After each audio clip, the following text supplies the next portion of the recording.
This is Kunle HAMZAT Studio, Agidigbo 88.7 FM. Ẹ káàbọ̀ sórí ètò Ṣókànwá Special.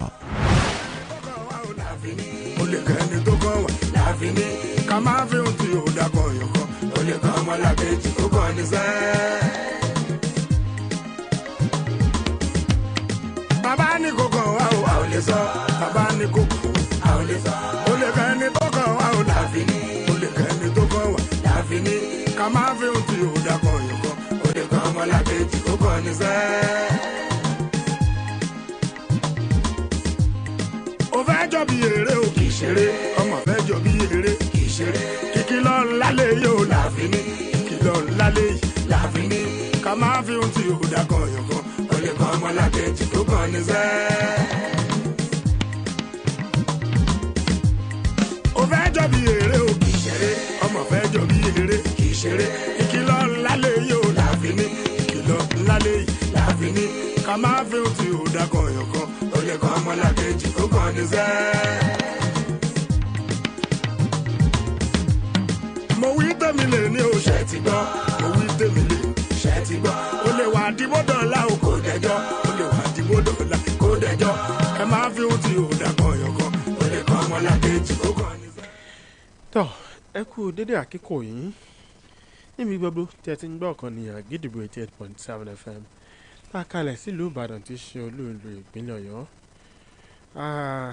Ètò Ṣókànwá Special òun náà ni ó tún gbára ọ̀tún dé o gẹ́gẹ́ bẹ́ẹ̀ ṣe mọ̀ pé special tá a fi sára nǹkan lọ́jọ́ lẹ́jẹ̀ ní máa ń jẹ́ kó ní kí mi.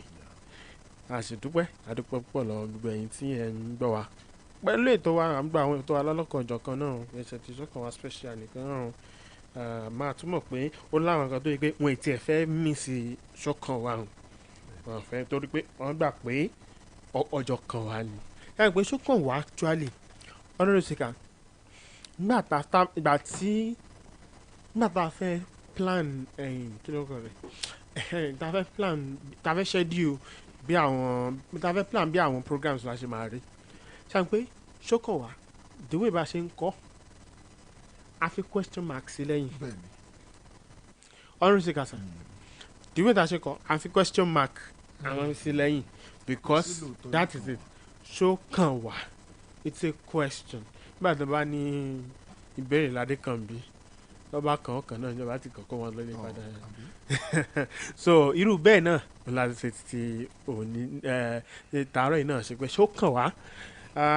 Well, comrade Fẹ́mi Babalọ́lá kò bá wù mí kí wọ́n dárúkọ wọn àmọ́ wọ́n ti dárúkọ o ti bọ̀ dárúkọ mo ti bá a dá kọ́ mọ́ bọ̀dá nígbà yẹn ẹ má bọ̀dá mọ́ mo ti bá yín dá gbogbo ara lé comrade Fẹ́mi Babalọ́lá ọba àgùn ó wà ní studio lọ́wọ́ tá a wà yín kò sí irọ́ a ti bá yín introduce ara yín. ọmọ tó ṣẹlẹ̀ ẹni tá a bá fẹ́ ṣe ṣe òun là rán lọ́wọ́. òun là bá dárúkọ rẹ̀. ẹni fẹ́ kí Fẹ́mi dárúkọ ẹ̀ ṣé kò ti dárúkọ ẹ̀ wọ́n yà comrade Fẹ́mi Babalọ́lá ọba àgùn ní orúkọ mi tí wọ́n ti gbó mi. ó ń kọ ẹni tó ṣẹ̀ṣẹ̀ sọ̀rọ̀ tán báyìí ní ìsìn ní Fẹ́mi Babalọ́lá ọba àgùn. àfikúnnù. sẹ́rí ọ̀rọ̀ mi máa di ẹni tí wọ́n ní kò ṣe ilé wọn ṣe tó káàkiri. ó ti dà kó sí wàhálà bí ẹgbẹ́ mi jẹ́ láti dákọ̀ yín láàárọ̀ ẹ̀ láti dé marketing kan sọ̀wọ́ márùn-ún àbòyí méjì. ẹ̀bùn mi méjì náà. àbòyí méjì. honourable speaker. ẹ káàárọ̀. You're welcome to the show, sir. ẹni tí ó ní àfẹ́gbùn Fẹ́mi ò gbọ́dọ̀ sọ̀rọ̀ bí o àti ẹ̀fẹ́ kí Fẹ́mi sọ̀rọ̀ rárá ó ti sọ lẹ́ẹ̀mẹ́ta. abẹ́ wàá rí bẹ́ẹ̀ olówó Fẹ́mi already. irú àwọn irú méje ló jẹ́ pé kí ni Fẹ́mi ṣe tí a fi fẹ́ gbóhùn Fẹ́mi tí Fẹ́mi ò fi sọ̀rọ̀ tí Fẹ́mi fi wá dáká mo mọ láì kí wọ́n lo Fẹ́mi yẹn lọ. inú mi máa ń dùn.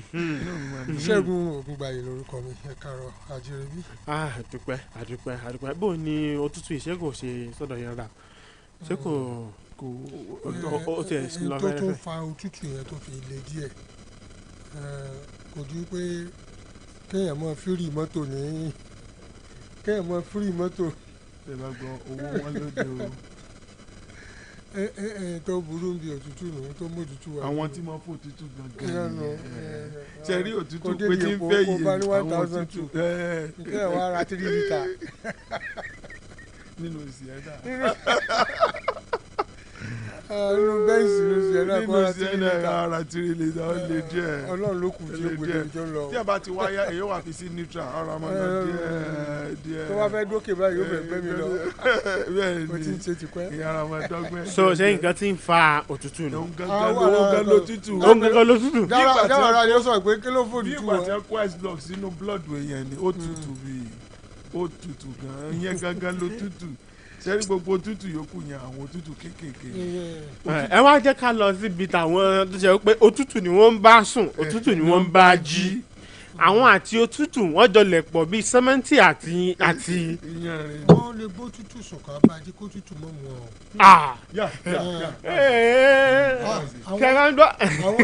àwọn oúnjẹ àsìkò ó kọ̀ǹpìẹ̀ méjì wọ́n jẹ́ sẹ́ni nǹkan kan fẹ́mi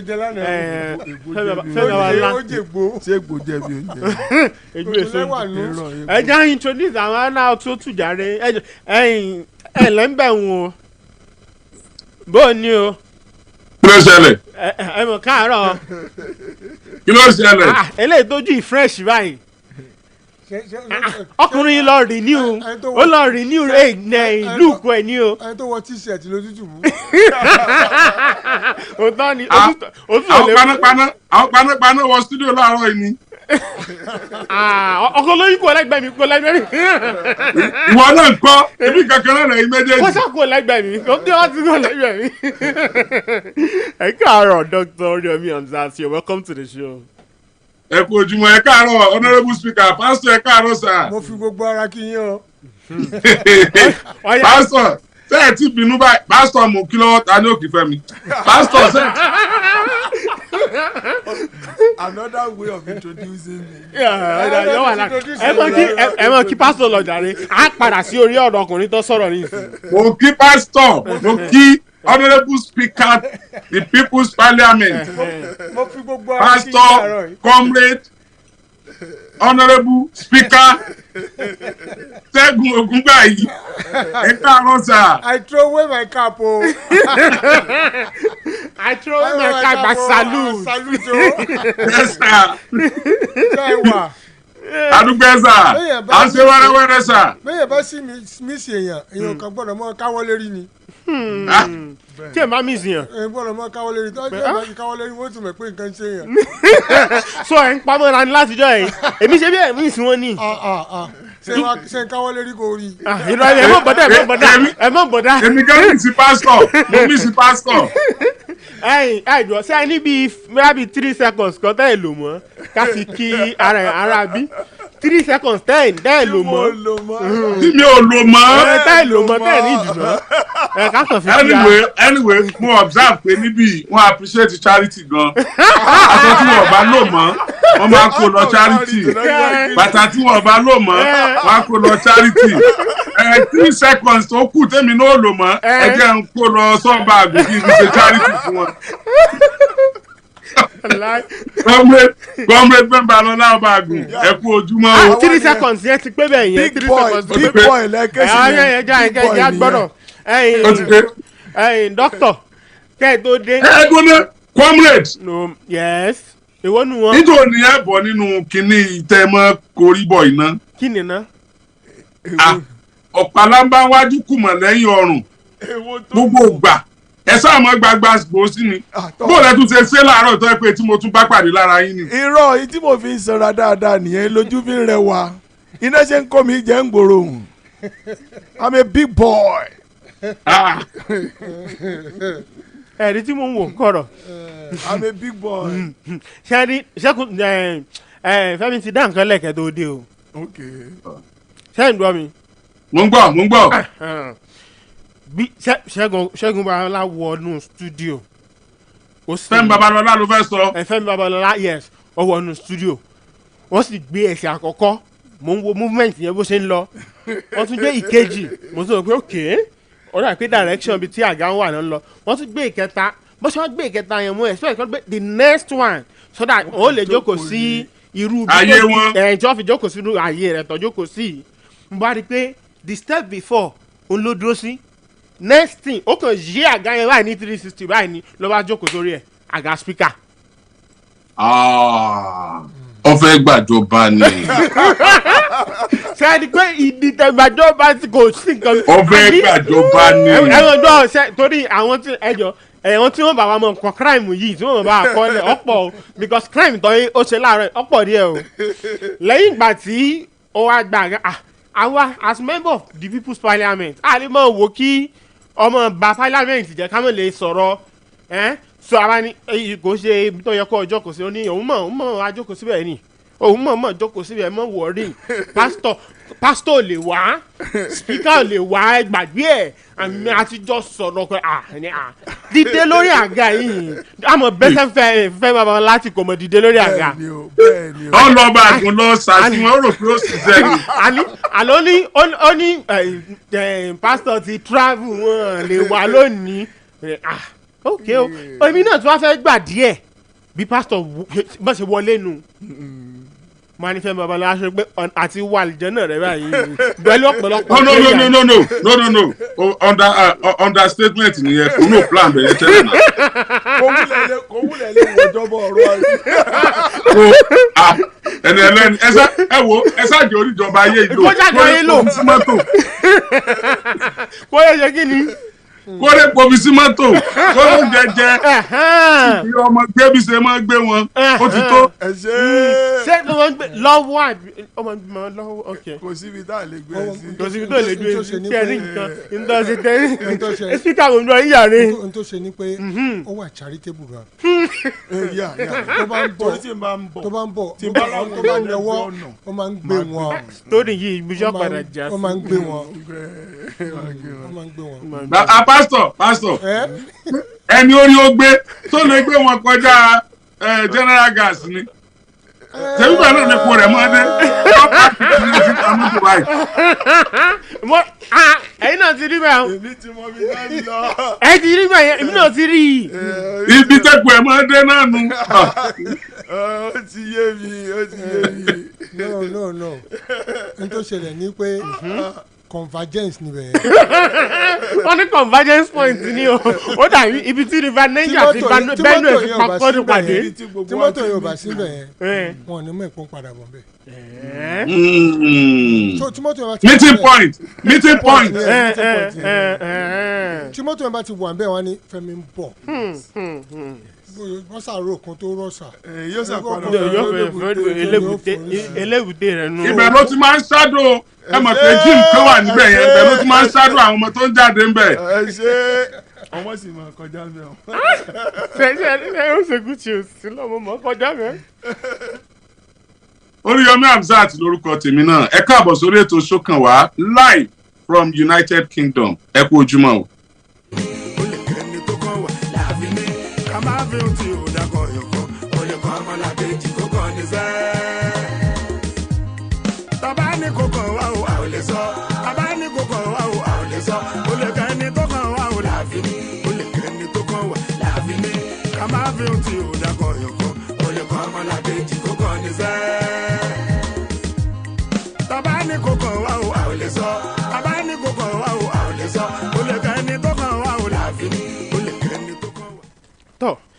ẹ ṣeun Dr. Oriyomi Òkìkí ọba Musa àwọn náà ti introduce ara wọn láti ilé òtútù àti ẹ̀ ní pásítọ̀ kílẹ̀ sọ lẹ́ẹ̀kan náà ipò òtútù tọ̀dọ̀ wọn.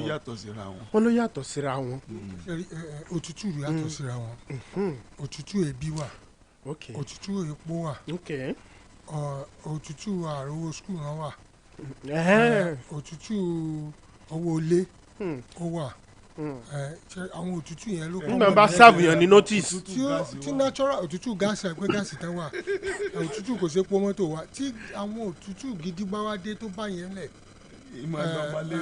classical òtútù classical ni òtútù yẹn padà já sí. ṣùgbọ́n òtútù tòkè yẹn ṣé ń gbọ́ òtútù natural tó wá yẹn àwọn nǹkan tó lè àwọn shock absorber pọ̀ bí ẹwẹ́ tó wà ní òtútù tó wọ t-shirt òtútù nìyẹn òtútù òmù àwọn nǹkan tó ń fara lóore tó ń jẹ́ kí ara lè stand òtútù lọ́ba yá ní ìsìn ẹ̀rí bíi kinní kan báyìí lọ́wọ́ ẹ̀ yọ àwọn sẹ́mu díẹ̀. kò sí pé kí la fẹ́ jẹ.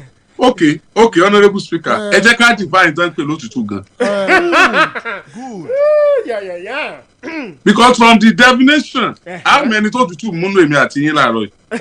àwa lòtútù wọn. ẹ já define òtútù because èmi máa ń tẹ́ pé lótútù òtútù nù ń bẹ tìta ń bẹ òtútù tá sì máa ń tètè lọ olóògùn òtútù nù kò yé tètè lọ ìtì máa ń fa òtútù ta atẹ́gùn ni tí atẹ́gùn bá sì fẹ́ pọ̀ ń ta èèyàn lè wọlé ó lè yí sọ mọ́rí ó lè tilẹ̀kùn mọ́rí ó lè tan ìta tó tutù ọlọ ṣùgbọ́n òtútù nú níbi tí gbogbo nǹkan ọ̀bá ti rí bó ṣe yẹ kó rí táwọn èèyàn ò ró ń jẹjẹ tí wọn rí náà lò tí wọn wà nínú òkùnkùn ètò ààbò tún dẹ́rù bà wọ́n gbogbo yẹn ò tí ì fa tọrọ ajé tún dẹnu kọlẹ̀ àwọn ọmọ ò tún rí ilé ẹ̀kọ́ lọ níbi tí nǹkan kan ò bá ti work kò tí ì dòtútù o kò tí ì dòtútù ìtì máa wá dí òde òtútù ni pé kéèyàn wá rí i pé gbogbo ìgbésẹ̀ yìí kò tí ì lọ síbi pé yóò tán òǹgbẹ tí ń fìyà jẹyàn kéèyàn wá rí i pé bí wọ́n ṣe ń gbègbèsè káyọ nínú ìṣòro yẹn wọ́n tún create drama míì tó yẹ pé drama yẹn láfàfàfàfà tá a tún fi ní débi tá a ti kú òun ìṣòro. ẹ̀dọ́ ṣe òun náà drama tá a fa ni ó tún wá padà tún increase òtútù náà. torí tí drama yẹn bá ti wá pọ̀ téèyàn rí pójú kan náà ló ń wá àwọn òkú òun bẹ́ẹ̀ òtútù náà wà bẹ̀rẹ̀. tẹ́ bá wá sọ fún yẹn pé òtútù táwọn ń bẹ́ẹ̀ bì kan yóò wá ní ẹjọ́ wọn lọ bí òtútù ta. kọ́ wọn lọ experience ẹ̀ wò. èmi kàn sọ tí mo gbọ́n pa òtútù nínú ìwé aláwìyé mi. aláwìyé àbí volume kíni. volume kíni. volume 1 ẹsẹ̀ kẹsàn-án orí 2024. ó ti yẹ yára báwọn. àbí kí déètì ni. ó ti yé wa báwọn èwo ni àbúrò mọ́ ẹ̀ tún tẹ̀ tu ó ti yé wa ìbọ́jọ́ kọ̀yọ́ kìíní oṣù kẹsàn-án ọdún 2024. wọ́n ní àìlówó lọ́wọ́ bàbá òjò òtútù ọkàn yìí jẹ́ bẹ́ẹ̀. àìlówó lọ́wọ́ bàbá òjò òtútù ọkàn ni gbogbo àìsàn ni ó mọ̀ ṣe yàn.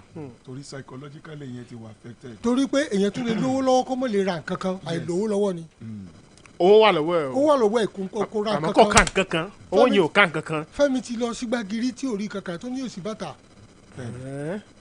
àwa ò pé kò sí bàtà èlò lọ́wọ́ ó ní 35 ṣé 35 fúnra bàtà. kò ra rubber slippers. kò ra rubber slippers. bàbá òjò ni. seriously. so nǹkan tí dókítà ń sọ yẹn ẹ ti rí i pé self-inflicted òtútù ni àìmọ̀kànmọ̀kàn incurred òtútù ni àránsí òtútù ni it's a deliberate act láti fìyà jẹ ní òtútù ni tàbí láti mọ̀ tá a ṣe láti mú yà kúrò ìyẹn ló burú jù tàbí tá a ṣe tá a fẹ́ fi mú yà kúrò kó ti jẹ́ pé gbogbo ọ̀nà pátápátá náà fi ń tẹ̀ mọ́lẹ̀ tán bàjẹ́ tán jí ó ṣiṣẹ́ ìyẹn wa mọ̀ mú ẹkún mọ́ tutù torí pé tutù bá mú yàn báyìí tí yẹn tún bá olúwo tó mọ sunkún torí gbogbo gbèsè rẹ̀ ayé ń tẹ̀ mọ́lẹ̀ tàbí ayé òjò jáde tàbí wọn jẹ́ oríta tàbí kò yọ àmọ́ mẹ́kún dání àwọn tí òtútù burúkú tí wọ́n fa pneumonia nù. ẹni máa fa pneumonia. èèyàn lè mí délẹ̀ yóò ti mọ àmì nù. kí ló tún fa ìfọ̀mọ́. but táwọn fundamentals tí o bá ti disturb yàn kò sí tí òtútù ní ò bá ṣiṣẹ́ ẹ̀ tó tútù tá a bá wà tí tinú dá tí gbogbo ẹ̀ dá ẹ lè kaṣọ mẹ́ta pọ̀ ẹ lè gbọ́ ní kẹ́tù máa jẹ bọ́gà lọ títì kẹ́tù máa jẹ gbogbo ẹ̀ lọ tó mọ̀ mú. sámọ̀ jù lálẹ́ ọ̀nù lẹ̀. ẹ̀yà dam consequences òtútù ta. ẹ̀dùn kílẹ̀ mọ̀ mú na cappuccino àbí kí ló kọ́ kí ni èyàn lè mọ̀ mú káfé nìyẹn o kíni cappuccino kọfí ní jẹ́bẹ̀ èyàn lè mọ̀ mú èyàn lè mú aró oko. èyàn wá sweat wa. ẹ dákẹ́jà wo lọ bí ìròyìn darí. ọ̀ya ṣe honorary speaker ṣé àmọ́ nìṣó. ọ̀ya tọ̀ ẹ̀yin ẹ dákun honorary speaker ẹ rí i pé lẹ́ẹ̀kan nígbà tẹ́ ń sọ̀rọ̀ ń pa bí ó ti jẹ́ pé tí mímọ̀ tẹ̀ ti gbàgbé pé. tẹ̀rí pé òtútù mẹ́tọ́ fẹ́ kàròyìn náà. òtútù mu. èmi sì gbà rí i pé okay. All right, so let's get started. My name is Yusuf Adebayo. Actually, I haven't introduced myself. Yes, exactly. Welcome to Shokanwa Special on Agidebo 10.7 FM. This has to be the longest ever introduction time. I don't know, on this show. My name is Yusuf Adebayo. So let's oh yeah, mention your name and let's go. Okay, the Honorable Speaker mentioned something the other time, which has to do with for scarcity. The lead story on the front page of the Nation newspaper this morning is saying fuel subsidy, suppliers shun NNPC, over $60 billion PMS debt. Yeah. Fuel scarcity lórí pé àwọn gógó epo yìí suppliers iron before. àwọn tí wọ́n mọ̀ lórí ìṣòro àwọn gógó epo ọkọ̀ lórílẹ̀‐èdè Nàìjíríà ìròyìn kan jáde lórí ẹ̀ kí ni ìròyìn ọ̀hún. suppliers shun NNPC. àwọn tí wọ́n máa ń fún àjọ NNPC lépo táwọn fi máa fún àwọn èèyàn àwọn tàpẹ̀tẹ̀ sí àjọ NNPC wọ́n mọ́ wọn lójú lórí gbèsè èlò. $6 billion only. ta ló wọ́n ní wọ́n fún only sílẹ̀ yìí. lórí gbèsè bílíọ̀nù $6 billion mẹ́fà dọ́là bílíọ̀nù mẹ́fà owó ilẹ̀ òkèèrè dọ́là pọ̀. They said about 5 of our vessels right now, they refuse to discharge petrol, credit transaction, normal, and the rest. Àwọn ọkọ̀ ojú omi ńláńlá márùn-ún ọ̀tọ̀ọ̀tọ̀ ẹni wọn ò gbé epo sílẹ̀ fún wọn ò já epo fún àjọ NNPC láti pín fún ọmọ Nàìjíríà. So now my question now would be back to. Ìbéèrè tó wọn fẹ́ béèrè ni pé. We'll go back to the honorary speaker. When you mentioned on your way when you come in, you had you saw long queues of vehicles and the rest of it. These are part of the situations, the circumstances that has brought us to this point in time, and a $6 billion PMS debt. PMS only you. wọ́n lè po pẹtiró ni o kìí ṣe dísù o kìí ṣe epo bàálù o kìí ṣe epo tí bàálù lò kìí ṣe epo dísù kìí dẹ̀ ṣe epo kẹrosínì epo ọkọ̀ pẹtiró orí ẹnìkan la ti jẹ gbèsè $6 billion. ìdílé tí wọn ò fi fún àjọ NNPC lépo tí mọ́tò sì ń tó bọ̀gìnìbọ̀gìnì sójú pópó tí àwọn èèyàn wa ò sì rí epo rà. Jẹ́pọ̀ tí wọ́n Nàìjíríà ni. Epo lẹ́sẹ̀ kí ló máa ń sọ náà? Epo lẹ́pẹ̀ tẹ́ ẹ̀ fi dà epo ni mo pè tí n fi dà lálẹ́ gàràgà. Ẹja wa tá a wà nílé ẹja ròyìn fún yín. I don't know. Come Femi. I'll need you to come in here. How did you get to this point? This is a lot of money. It's contributing to the hardship with respect to the fueling scarcity and all of that. And like I said, this is only on PMS, $6 billion debt. No.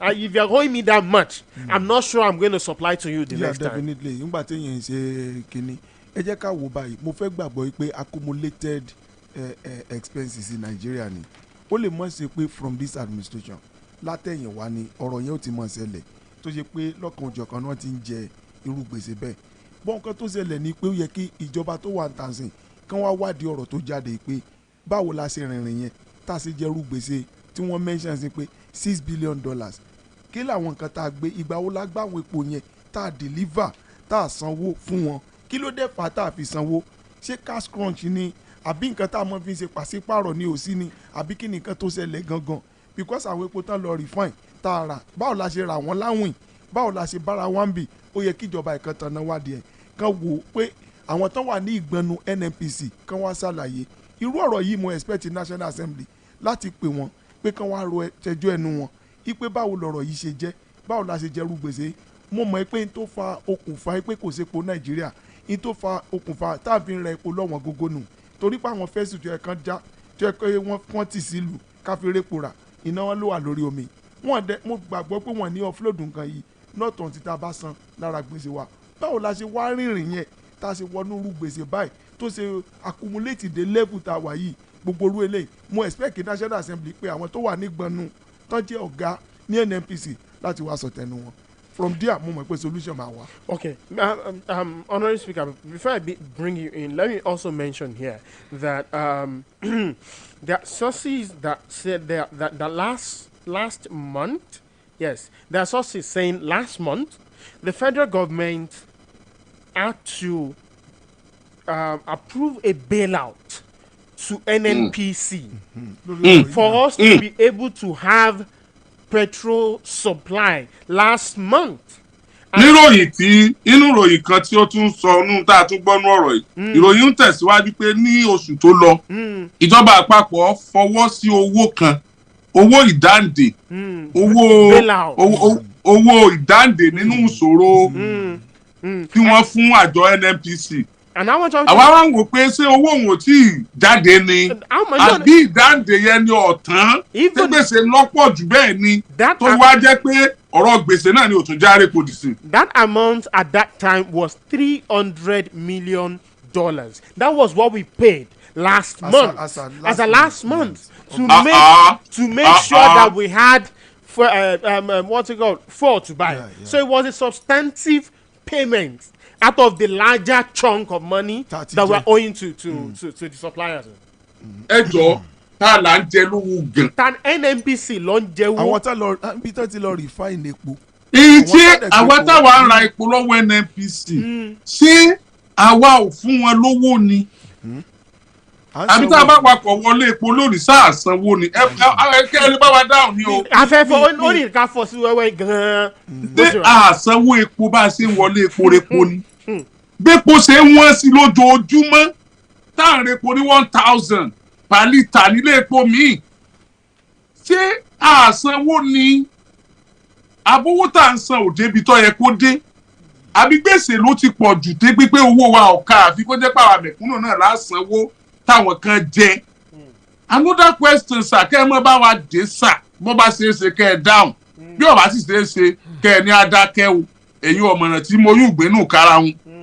ẹ dákun subsidy jò ní ṣé ó ti tán ni àbọ̀ wà ń bẹ́ẹ̀ àbí subsidy tẹ́lẹ̀ wọ́n remove lẹ́nu ẹ̀yọ̀kú tá a fi ń sọ́fà ṣé wọ́n ti dá padà ni àbí ẹ̀yìn ni wọ́n gbà dá padà tí wọn ò kéde fún wa mọ́. Yeah, I get your point. Like, which one is the problem? Is it Is this subsidy that we are rebranding and calling it bailout? It's Professor Ghani. Bailout. Okay, káwa tún béèrè sá kó tó di pé ìjọba àpapọ̀ láwọn ń bailout NNPC ṣé ewé mọ́lù tí ń bẹ lára NNPC ò ní ṣiṣẹ́ tán láti jọ ìní. àwọn ọ̀gá NNPC ìjọ wọn wà accountable sí orílẹ̀-èdè Nàìjíríà tá a fi mọ̀ pé gbèsè tá a jẹ gbèsè ń tá a jẹ gangan ní tí ò ní jẹ́ pé àdìsán gbèsè nìkan ni ọmọ fìyà jẹ àwa.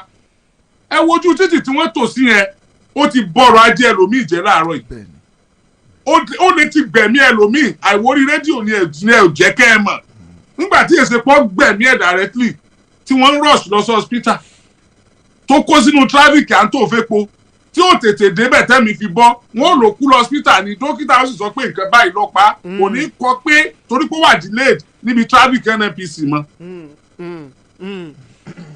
kí ló ń ṣẹlẹ̀ gan. Yeah, before that, let me also add this to it, so that we can know the kind of mess that we actually are in a lot. Now, this story is saying that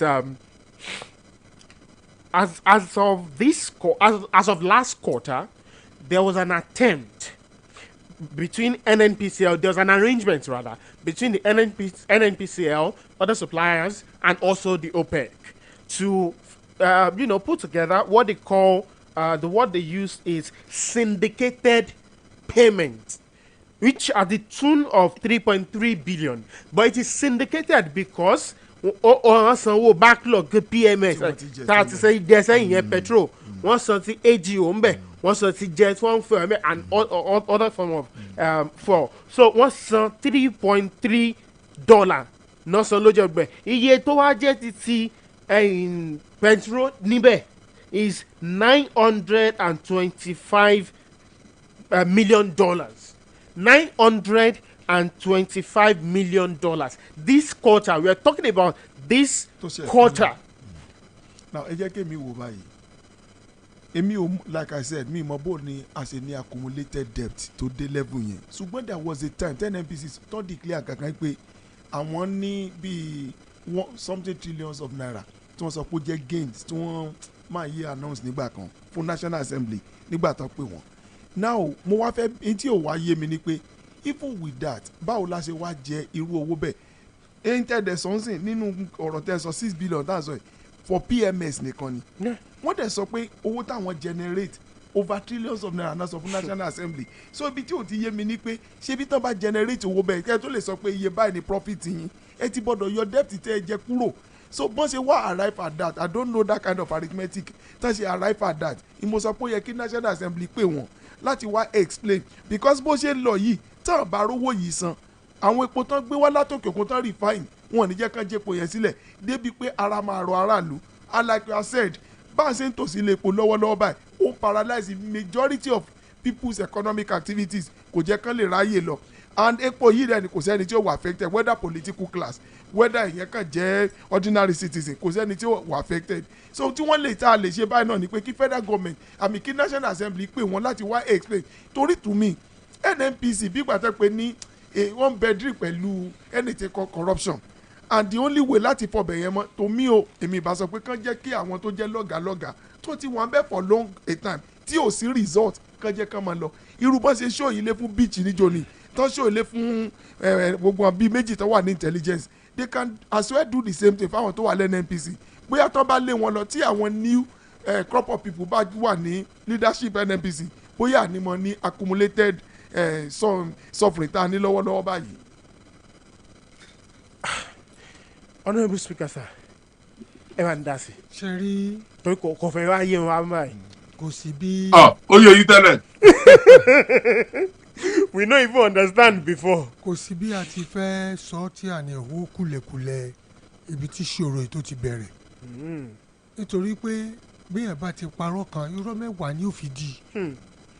to back it up. èyí tí wọ́n kọ́kọ́ sọ yìí láfi bẹ̀rẹ̀ pé àwọn epo àwọn tí wọ́n jẹ lówó epo náà gbépo fún wọn NNPC ò fìgbà kan jáde pé àwọn jẹ́ àwọn kan lówó epo lépo fi wọ́n gbòòrò ohun tí wọ́n sọ ní pé gbogbo àwọn tí àwọn fẹ́ já epo sílẹ̀ wípé àwọn ò tí ì mọ ráyè já dáadáa wípé logistics ni ó fi já epo ó ní o kò tí ì mójútó wọn sọ fún wa pé gbèsè làwọn jẹ tépo fi wọ́n nílùú because irọ́ lórí irọ́ òfo lórí òfo ni ohun tó lè wà reminiscence of NNPC ni pé ojoojúmọ́ náà ń tan ọmọ Nàìjíríà èmi sì rí i pé ìdí tẹ́ fi rí wá tàn ní pé àwọn tó wà lókè tó yẹ kí wọ́n gbójú agan sí wọn bí ẹni wípé wọn ò ní the political will láti dojúkọ ìṣòro NNPC àti láti rán àwọn tán bá fẹ́ rán lẹ́wọ̀n bẹ́ẹ̀ kan rán wọn lẹ́wọ̀n nítorí pé over time ni wọ́n ti ń sọ wípé àwọn kan oil theft àwọn kan eléyìí tó dẹ̀ pé wọn ò mórúkọ ẹnì kankan jáde rí láìpẹ́ iná lọ́gbọ́tọ́ tún suggest pé kán ta Warri refinery and Kaduna refinery to private people. Kí ni estimate kí ló worth? What is the worth of those refineries? So ẹ rí i pé NNPC ló fìyà jẹ ọmọ Nàìjíríà ti today. Àwọn cabals tó dẹ̀ wà ń bẹ̀ wọ́n ready láti leave bẹ̀ bó ìgbà tán ti múyàn ní gógóńgó ni tí ò sí téèyàn lè ṣe mọ́. Ó dàbí pé n táwọn NNPC ohun tí wọ́n jẹ́ nìyẹn. The so-called bailout tíjọba lò fún wọn subsidy ni there is nothing like a bailout nítorí pé epo tí NNPC gbé wọlé òun kọ́ ni iye tí wọ́n gbà kọ́ ni wọ́n ń tà pẹ̀lú landing cost pẹ̀lú gbogbo ẹ̀ wọ́n sọ pé tí wọ́n bá fẹ́ máa tà kò lè dín ní 1,000 naira which means on each litre wọ́n subsidize close to 400 naira tó ju iye tí wọ́n ṣe subsidy lọ kó tó di pé wọ́n yọ subsidy. Ẹ ti wá rí i pé ibi tí ìṣòro wà tí ń fún wa lójó tó ń dààmú wa kò ju wípé ìgbà tí wọ́n yọ subsidy yẹn tí wọ́n ní I remove subsidy wọ́n ò ronú pa consequences àti implications ẹ̀ wọ́n ò ronú pa kí ni ó lè mú dání.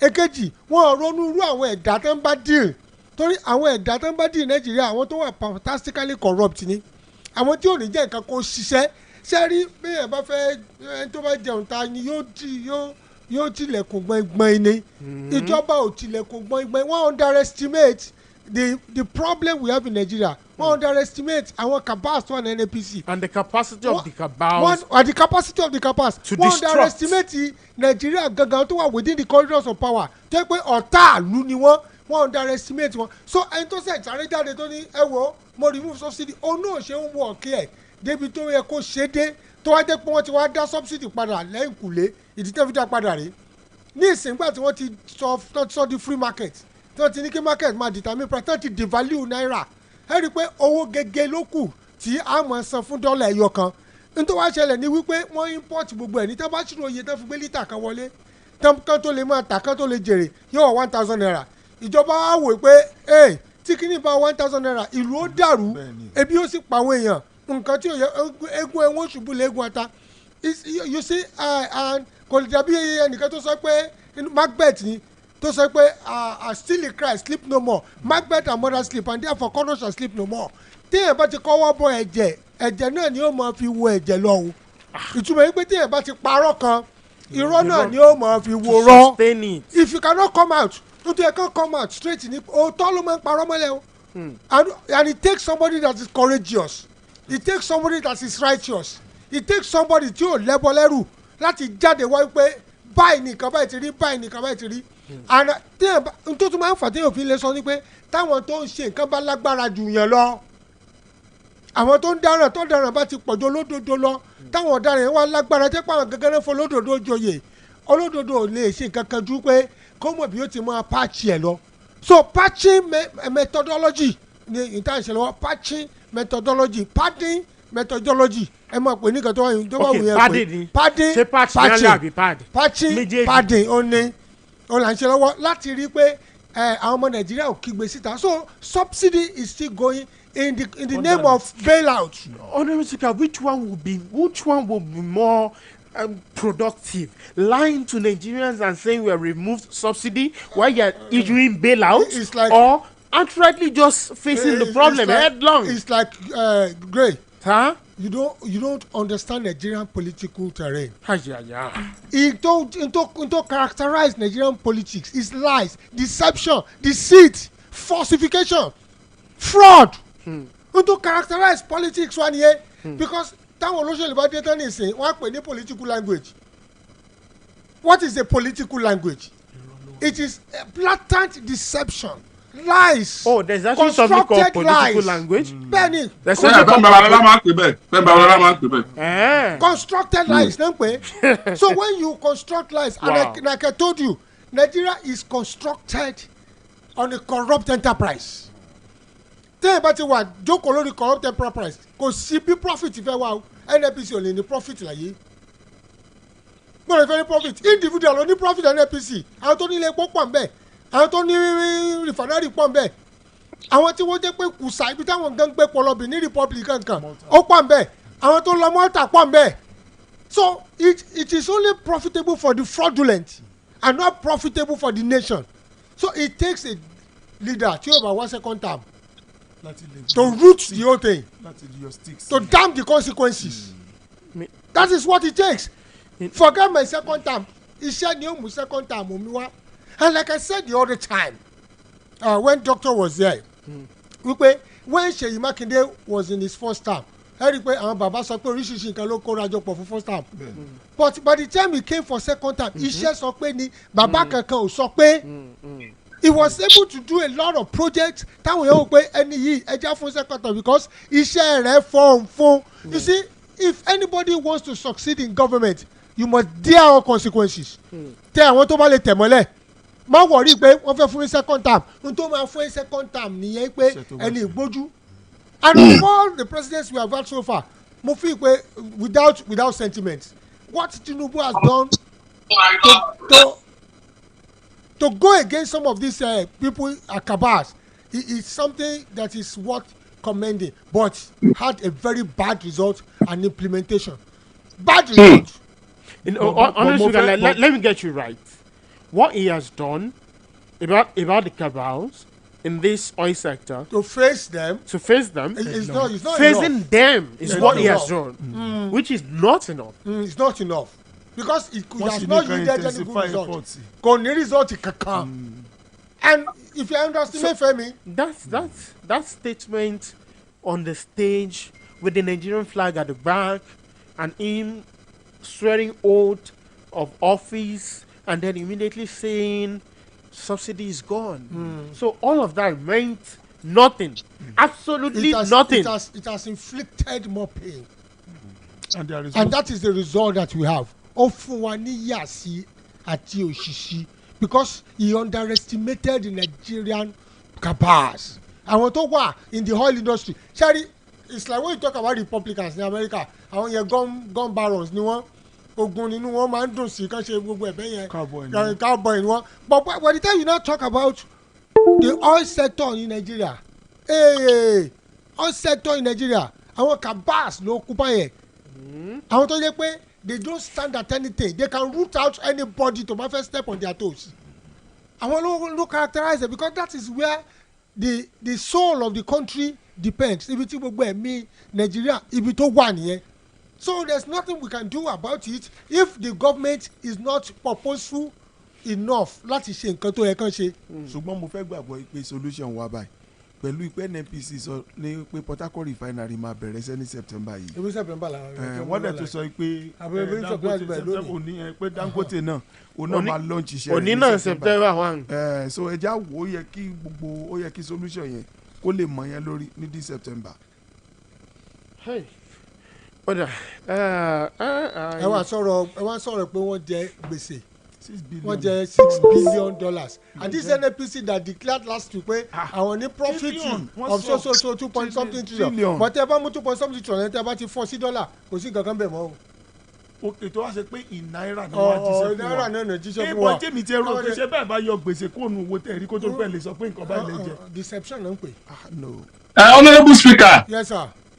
Tí bẹ́ẹ̀ tó ń jíṣẹ́ profit fún wa ní náírà tí wọ́n jíṣẹ́ gbèsè fún wa ní dọ́là. in dọ́là. kò ní tó kankan tó bá jíṣẹ́ rẹ̀ dọ́là. báyé 1,600 to $1 kò ní tó nǹkankan mọ́. sọ àmọ́ ìpè ṣáàdúró tẹ́ méèkì nìyẹn. ṣé ẹ rí pé fraud gan nìyẹn.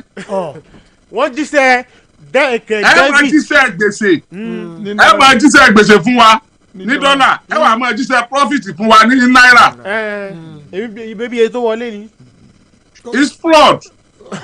iye tó wọlé ni iye tó àìsàn sì jẹ́ gbèsè òun náà ni kọ́rẹ́nsì tẹ̀ fi jẹ́ gbèsè náà ni. fraud ni now. kọ́rẹ́nsì tẹ̀ fi jẹ́ gbèsè wọ́n fi calculate ẹ̀ fún yín. okay in accounting what I understand as fraud is tówó mi báyẹn kó jẹ́ 10,000 tó wá fún mi ní 8,000 fraud ni. tówó mi bá tún wá yẹ kó jẹ́ 10,000 tó fún mi ní 10,500 fraud ni. it must be adequate. okay ṣé ẹ rò pé àwọn ará bí mọ tí wọ́n ṣe àwa la àmọ́ tá à ń ṣe pé they are just playing with our life, our future, even of the generation to come. How can you tell us you made a profit of some so billion naira. And at the end of the day, we are made to realize that you are owing some people so amount of dollar.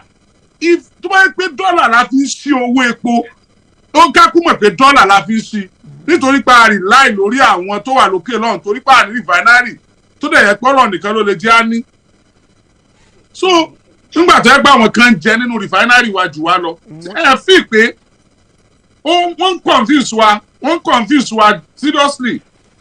àwọn ọmọ bíi táwọn ń lọ mo mí pé wọ́n mọ bíi táwọn lọ wọ́n mọ nǹkan tó fẹ́ ní nínú pocket wọn but ǹjẹ́ mi bá sọ ni pé let's watch this September tán sọ̀rọ̀ káwọ́ bóyá Port Harcourt refinery tán ló máa bẹ̀rẹ̀ iṣẹ́ kum Dangote bóyá ó máa ease tension tó wà ń ta. Okay, so I mean on that note, I'll just pick this particular news story and then we'll go on break. Okay. Wow, Chief Okunomu, he said Nigeria's presidential system has created a society of thieves. That's it. 9 o'clock, we'll listen to the news. When we come back, the show continues. My name is YOUSUPH Adebayo Gray, and this is still Shokanwa Special. Thank you. gẹ́rẹ́gẹ́ láago mẹ́sàn-án àárọ̀ lù láti iléeṣẹ́ rédíò àgídìgbò 88.7 FM Ìbàdàn. It's 9 a.m. on Agidigbo 88.7 FM.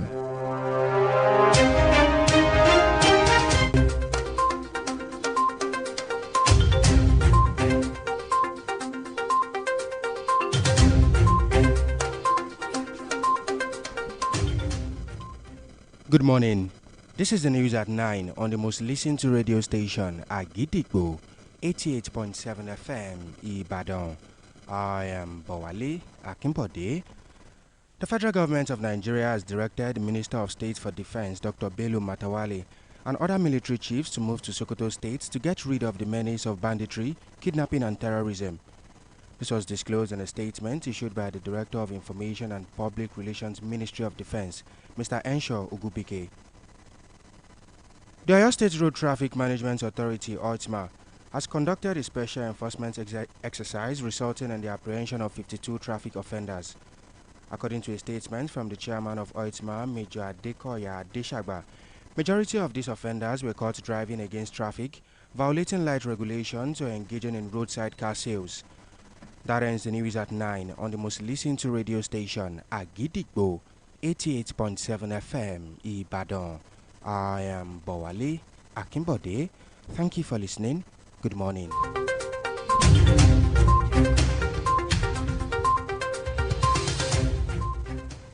Ẹ káàárọ̀ o. Ìròyìn aago mẹ́sàn-án rèé láti iléeṣẹ́ rédíò Àgídìgbò 88.7 FM Ìbàdàn. Ìkànnì àkọ́kọ́ táyé ń gbọ́ jù lórí àtẹ ìgbéléwọ̀n Adéníkẹ́ Ìṣọ̀lá ń lò níròyìn yìí. Ìjọba àpapọ̀ ti pàṣẹ fún mínísítà kejì fọ́rọ̀ ètò ààbò lẹ̀yẹ ọ̀mọ̀wé Bello Matawale àtàwọn ọ̀gá àgbà fún iléeṣẹ́ ọmọ ológun tó kù láti máa kó ẹrù wọn lọ sí ìpínlẹ̀ Sokoto lójúnà àti lè mú òpin bá ìjínigbé àti ìgbésùnmọ̀mí nípínlẹ̀ náà. Alákòóso fẹ́ka àròyìn àti ìbáràlú sọ̀rọ̀ fún iléeṣẹ́ elétò ààbò lẹ̀yẹ ọ̀gbẹ́ni Enshaw Ògúnbíkè ló fèyí léde. Àjọ tó ń ṣàmójútó lílọ bíbọ̀ ọkọ̀ lójú pópó nípínlẹ̀ Ọ̀yọ́ ORTMA wọ́n ṣètò àyẹ̀wò àti àmójútó fínífíní èyí tó yọrí sí fífi ọwọ́ òfin mú àwọn 52 tí wọ́n ṣẹ̀ sí òfin lílo ojú pópó. Nínú ọ̀rọ̀ alága àjọ náà ọ̀gágun fẹ̀yìntì Adékọ̀yà Adéṣàgbà ó ní púpọ̀ nínú àwọn tí wọ́n fọwọ́ òfin mú yìí ni wọn ò tẹ̀lé òfin iná ojú pópó. Òpin ìròyìn aago mẹ́sàn-án àárọ̀ rèé láti iléeṣẹ́ rédíò Àgídìgbò 88.7 FM Ìbàdàn. Ìkànnì àkọ́kọ́ táyé ń gbọ́ jù lórí àtẹ ìgbéléwọ̀n Adéníkẹ́ Ìṣọ̀lá ló ti ń ròyìn. Ẹ ṣeun tẹ́ ń gbọ́ wá.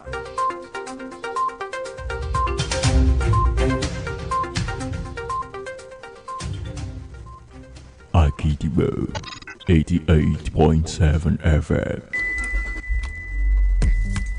ìjàgùdù òsì mọ́ kábàánilórúkọ jẹ́ fẹ́ lọ lórí káràkátà gbogbo ẹ̀yin tẹ́ ẹ fẹ́ ra mọ́tò ayọ́kẹ́lẹ́ ìrọ̀rùn tó fini lọ́kàn balẹ̀ tó dángájíá àbẹ́yìn tẹ́ ẹ fẹ́ tà á iléeṣẹ́ rédíò àgídìgbò ti ṣàgbékalẹ̀ ètò ìrọ̀rùn fún gbogbo ẹ̀yin aráàlú tẹ́ ẹ ní mọ́tò tẹ́ ẹ fẹ́ tà àbẹ́ rí mọ́tò tẹ́ ẹ fẹ́ rà ṣùgbọ́n tẹ́ ẹ ń bẹ̀rù alágbèédá ó yá ẹ kàn ṣẹ́ka àgídìgbò atọ́kọ̀ṣe pẹ̀lú àwọn àlàálẹ̀ ètò tí fini lọ́kàn balẹ̀ níléeṣẹ́ rédíò àgídìgbò bẹ́ẹ̀ làǹfààní san díẹ̀díẹ̀ tún wà tẹ́ ẹ bá ti wá ṣe tán ẹ pè sórí àwọn nọ́mbà yìí 07034229105 tàbí 08028714663 àgídìgbò atọ́kọ̀ṣe ọkọ̀ gígùn dìrọ̀. legend ọmọ ìyá mi ṣó ti get.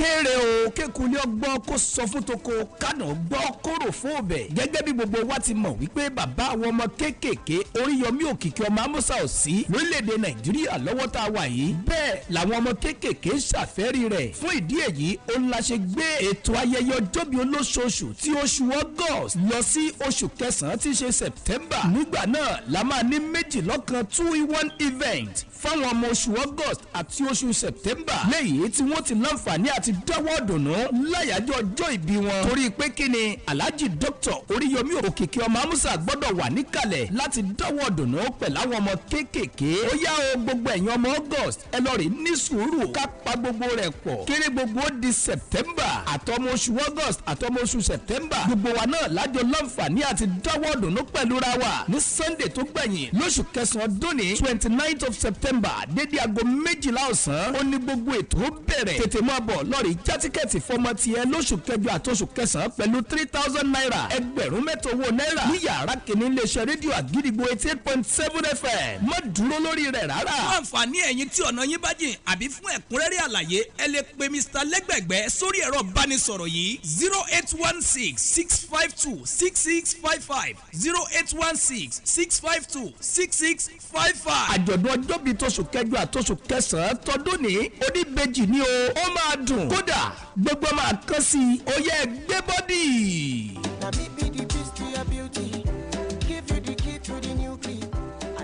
Àgídìgbò 88.7 FM.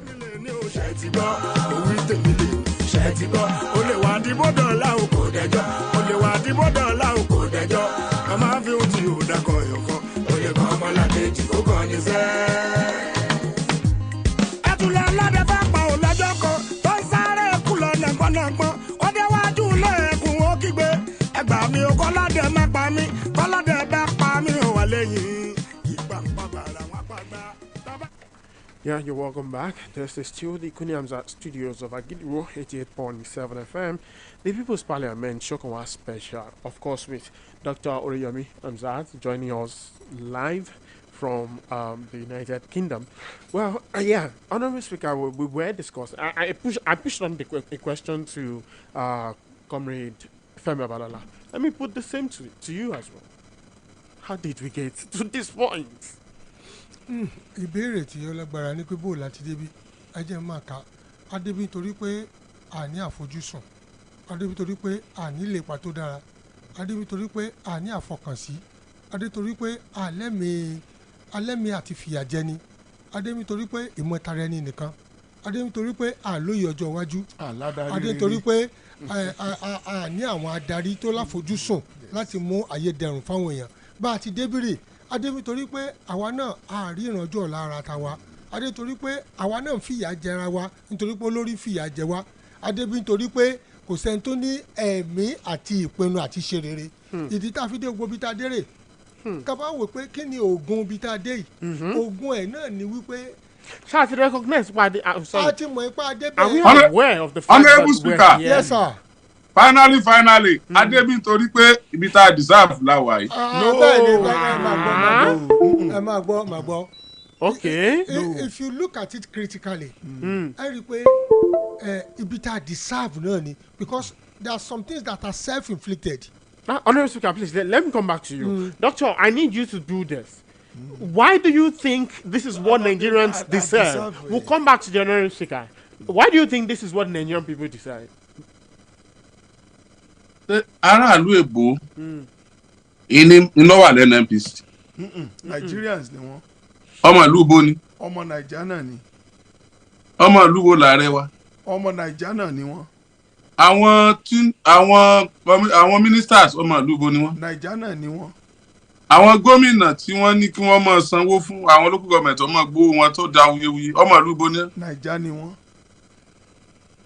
àwa wo la wá àjọ débi àwà yìí. àwa lájọ wa kọ ara wa débẹ̀ ṣùgbọ́n àdìsáàbù. àwọn ẹ mọ̀ gbọ́ àwa tá a wá yàn wọ́n bẹ́ẹ̀ ó ti di lọ́la àwọn tó gbé adébí jáde wọn ò tẹ̀lé wọn náà. tí báàgì ráìsì yóò ti wọ́n lẹ̀. àti lè fi gbogbo ẹnu sọ pé wọ́n máa tẹ̀lé wọn tàbá ní tẹ̀lé. tí wọn ò bá tẹ̀lé wọn tí wọn ò bá tẹ̀lé irú wọn àní débi àwà yìí. ṣé mọ̀ pé torí pé òní kọ́ la débì.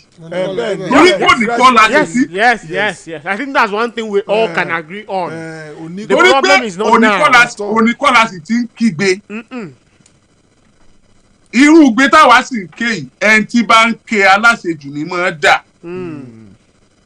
Lọ́wọ́ àwọn tí yà ń jẹ gangan ni o kìí ṣe lọ́wọ́ àwọn tí fìyà jẹ wọ́n o.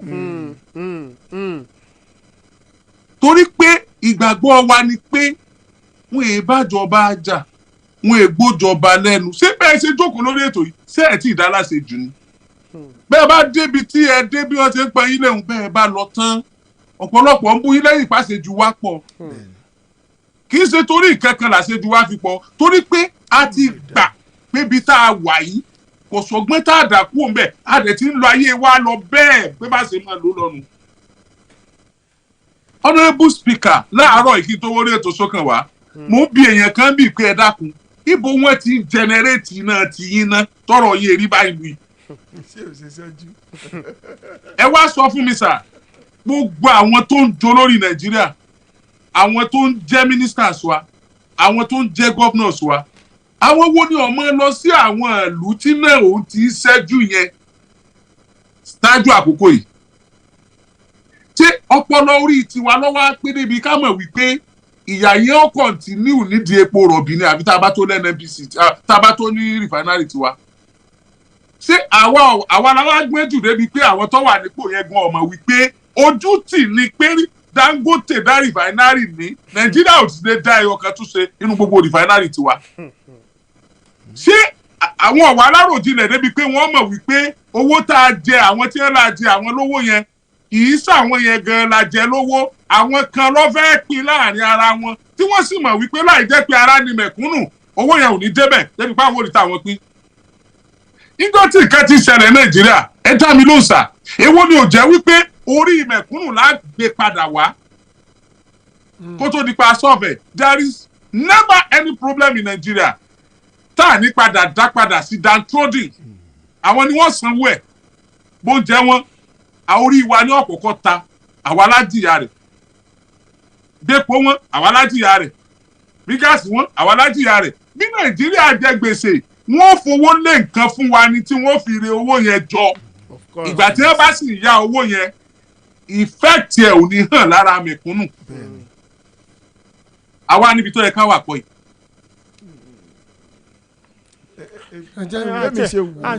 àti ẹ̀ tí sọ pé ibi táwọn yẹ ká wà kọ́ yìí àwọn wò pé ṣáà dìsáàbù ẹ̀ ní. ṣé mo tí mo fi láàdìsáàbù ẹ̀ ó dùn mí wípé a lè identify ta ló máa ṣe rere ní time tá a bá fẹ́ dìbò ṣé ìpójú là máa ń wò adẹ́mọ̀ ń wò àti máa ṣe bọ̀ pé ó dẹ̀ kẹ́ ni ilé deliver o based on antecedent now tó bá wá débẹ̀ tó bá ṣe nǹkan mi otherwise ó mọ yà wá lẹ́nu however kò sẹ́ni tẹ́kọ̀ síwájú ẹ̀ pé kò ní ṣe dáadáa tó bá débẹ̀ kò dẹ̀ sẹ́ni tó ṣe pé àmọ́ pé ẹni yí kádẹ́ ní o ẹ jẹ́ kí n fún yín bí àpẹẹrẹ kò ṣe pé Sunday Abacha wà láyé sí. Sorry coming from me I'm sorry that I had to interrupt you. Now what doctor is saying is our leaders are they form a huge bulk of our problems, right? But at the edge of it, we as Nigerians are also contributing to the problem. Our non-contribute. We know, like we said, this problem isn't a problem of today. It's accumulated over a period of time. Who were the people who were voting these people into office every 4 years? Àwa ní ṣùgbọ́n tí mo wá ń sọ ni pé nítorí pé a lè identify pé tẹ́ni ìbá débẹ̀ o eléyìí mo fún ilé example. eléyìí tó ṣe tẹ́lẹ̀ ní local government ẹ̀ wọ́n ló ṣe ṣe. mo fún ilé example kan ṣe ká pé Abacha wà láyé sìn tó dẹ̀ pé Abacha fẹ́ dìbò ó dá mi lójú pé 90% of Nigerians wọn ní vote mi ó lè wọlé lọ́nà mi o but ẹ jẹ́ ká o pé àtọ̀ nílànà tó yẹ ká tọ̀ 90% of Nigeria ò ní vote because a ti mọ̀. kápò ní party ruling party gbélé ẹ vote ẹ o kápò náà kó jáde tó dé jẹ ruling party. ibi tó gbà á ti wo factor mi mo fẹ́ ká wo factor wípé a fẹ́ mú ọmọ òye a lè nàka sí láíláí ipe lágbájá ọ̀yà máa bọ̀ wá. bó ṣe pé tó bá fún wa náà là á dìbò fún. You can't present a righteous person as the candidate of the party. ìgbà tá gbogbo wa ò lè wà involved àwọn kan kàbá kan ló máa mú ẹni tá a dìbò fún jáde. You have to be a crook before entering into Nigerian politics. káyí pé ìtọ́sẹ̀ pé wọ́n ń lò yí pé independent candidacy wà ní kì í ṣe irú wọn yẹn la máa vote fún. but wọ́n ti kò sí. Can't we change that system? Can't we change that system? àwọn láti padà iṣẹ́ National Assembly nìyẹn wọ́n wá láti padà sí pé ká fún wa lórí ọ̀fẹ́ for independent candidacy ìgbà yẹn lèmi mọ̀ pé Nàìjíríà máa mú nǹkan jáde but as long as wọ́n pe ní ìtí Labour bá gbélé la tẹ̀lé ìtí PDP bá gbélé la tẹ̀tẹ̀ APC bá gbélé NNP bá gbélé ni tá à ní oore ọ̀fẹ́ láti sọ pé. ọ̀nà comrade still náà a sì lè ṣe kí kúkú ṣe pé ààrẹ ẹgbẹ́ mi náà tó gbé yẹn gidi lẹ̀ but àwọn ẹgbẹ́ tí ò popular àwọn ni wọ́n máa ń láǹfààní àti gbé èèyàn gidi lẹ̀ tí wọ́n èrówó ra tí wọ́n fowó ra nǹkan lọ́wọ́ wọn. bọ̀ tó mọ Nàìjíríà àní fọ́lù ẹgbẹ́ tí ò pọ́pùlà ń àní fọ́lù rẹ̀. a ṣe pé àwọn alákóyà jẹra wa lóòótọ́. ẹ jẹ́ kí n wò báyìí sá. pásítọ̀ jáde ẹ̀dìbò fún náà. pásítọ̀ olówó lọ́wọ́ náà tó lówó lọ́wọ́ ni. can you imagine. nǹkan tá à ń sọ náà nìyẹn ní tí wọ́n fi láwọn nǹkan tá a deserve nìyẹn. That's why they say that is what we deserve. Reason ni wípé if you see a righteous man tẹ fi kó fẹ́ serve you will never vote for him tí òfin yín lówó tí òfin yín $200 tẹ bá dẹ̀rọ owó ìranù tán gbà náà you be shocked tomato wọ́n máa fún wọn 1,000 to 2,000. wọ́n fún ọlọ́golo rice wọ́n daṣọ wọ́n máa jójú ẹ̀sìn rìn. I thought we agreed that that was it was created over time. Like that situation was created to be over time. We use hunger to punish the people, such to make them thirst. I'm very hungry. So until the time when we need them, and then we throw some grains of rice for them.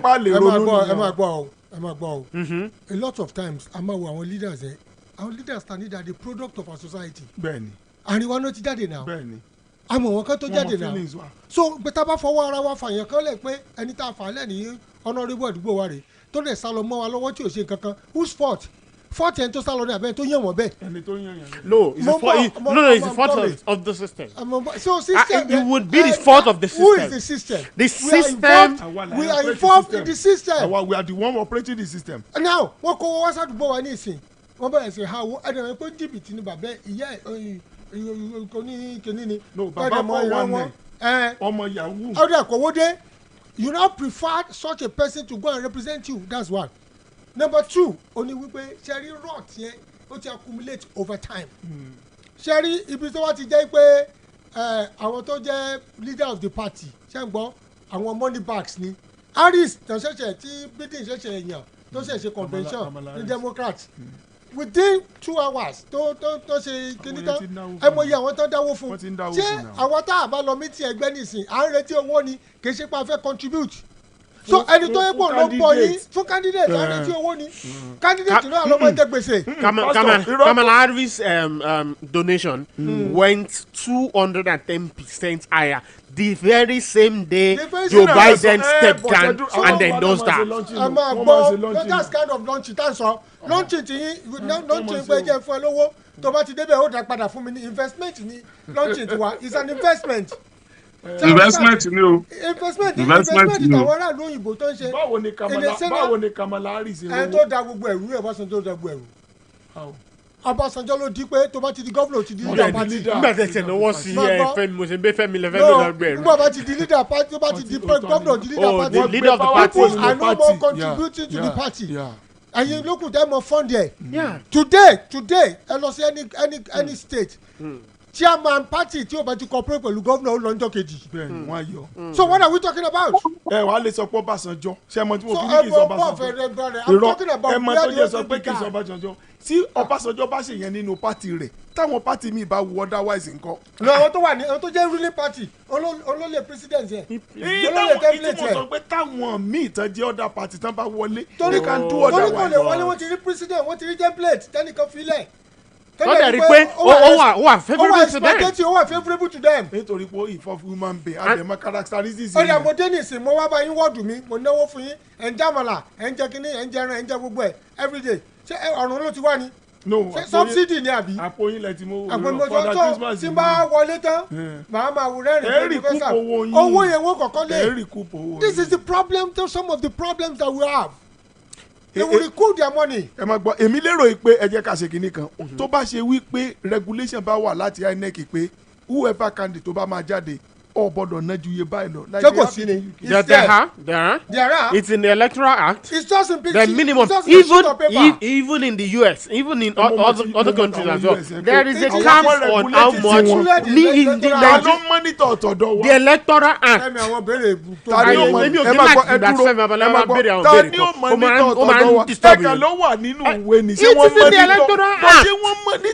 That duty is for the Independent National Electoral Commission. tó fi alex bẹ ìjọba ni. wọ́n ti ẹ̀mí ilé ìta àbá no ẹ mọ nǹkan tó ṣẹlẹ̀ èrò. how many na ti prosecute. ẹ má tó owó nígbà tí kí ló ń kọ ọkùnrin kogi tó ló jí 80 billion yìí ṣẹ́gbọ́n tó yẹ pé television station bíi 12 ló ń gbé jíǹkù ẹyọ kan tó ń pè ní 500,000 600,000 tó lè máa dáàbò látàrọ̀ dalẹ̀ tó ń há owó kiri ìgboro tó wọ́n jẹ́ a president that could never come to him. Honorable Speaker ẹgbọ́n ti ń gbà yẹn. mo gbọ́ sí náà. tó ń náwó. wọ́n ìfáìtì ṣé báwọn md lọ gbà wọ́n tó ẹ̀ wọ́n gbà lẹ́kọ̀ọ́. wà lẹ́kọ̀ọ́ lẹ́yìn ká ti gbà wọ́n ó kó wa lọ́kọjá ni. tó ní wọ́n máa kó wọn bọ̀ ń Kogi tí wọ́n rù wọn káàkiri. ó wá kó wa ibi bẹ́ẹ̀ àwọn project náà ti ṣe àwọn àti ẹ̀wọ̀n àgbà okay this part of the no let's go this is the way we are going. ẹmọ tó ń ṣe yẹn. ibi àwọn ibi tó ti ṣe dáadáa àwọn tó ti ṣe so he's trying to and he was part of this is it was part of a bigger transition GMB to PMB governor sorry GYB to PYB governor Yaya Bello to President Yaya Bello that was his plan and that was why he took the National Media Merit Award. He bought it from Lagos to come to Lokoja. He wants because he knows the cream that are cream of the society, particularly with respect to journalists, will be there, and then they will write good things about him. So who is to blame? When journalists write good things about what is not, then who is to blame? When journalists refuse to ask the right kind of questions. When you sit across leader, when you should know that you are carrying the voice of 200 million. Comfortably, when leader will sit comfortably on the chair during interview and not sit at the edge of the chair. Yes. Because he hot seat. Yes. They know that they are coming into whatever platform it is, whether it is radio or television. They know. Yes, they are not. They don't even come prepared. They don't come with facts because they know that you are not going to ask the most intelligent questions. Ibi tí wọ́n ti mọ rẹ́rìn èèyàn wá sí ẹ pàdé gómìnà ẹ wá ń rẹ́rìn bẹ́ẹ̀ ẹ wá sí ọgbọ́n ẹ bẹ́ẹ̀ ọmọ ẹranjú kọ́kọ́ kúrò láwọn ìbéèrè tó lé ìbéèrè tẹ́lẹ̀ ìbéèrè ló máa jẹ́ ká mọ irú ọpọlọ tó ní. Yes ló máa expose ẹ̀ yes that's it. Why would I come again? ẹ dúró bọ̀ wọ́n ń ṣe yẹn nínú. ẹ pàdé gómìnà tẹ ẹ bá kọ kódà tẹ ẹ bá sẹ́ndì ẹ̀ sí wọn tẹ ẹ kọ ìbéèrè tó bá le jù wọ́n rún mọ́wọ́ báyìí wọ́n jù bí kan ní o. èyàn lè ṣí tẹ́lẹ̀ ìbéèrè tó bá wù wọ́n bí wọ́n o. phone line kò wọlé àwọn kan ní phone line wọlé farabalẹ̀ fẹ́ẹ́ ọmọ tó ń pè protocol journalism wọ́n mọ̀ náà. pẹ́pẹ́ ọ̀tọ̀ lọ́wọ́ àwọn tí nọ́mbà wà ọ̀tọ̀ làwọn tó ń pè wọlé. wọ́n ti regulate phone wọ́n ti regulate call tí wọ́n wọlé. tẹ́nìkan bẹ́ẹ̀ pé wọ́n lè opposite wọ́n. so ó fi ẹ̀ pé media gan contribute sí gbogbo wàhálà. everybody contribute. I think we're all complicit. We are all complicit. We all two things actually.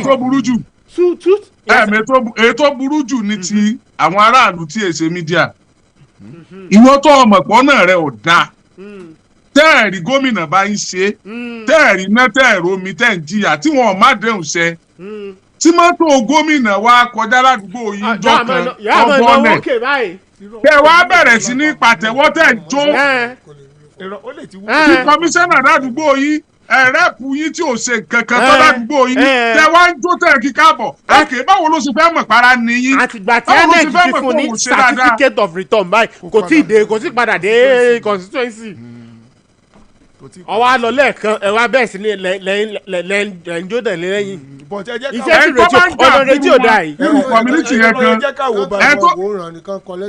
ẹni tó bá ń jà fún irú community yẹn gan yóò di ẹlẹ́bi lọ́dọ̀ ìjọba torí ìjọba ọmọ ẹ báwọn tó sọ pé wọn ò wá òkè ni wọ́n ń kí mi káàbọ̀ yẹn òun gan ló ní agenda ni lọ́dọ̀ ta wọ́n sọ dẹ̀ níbi.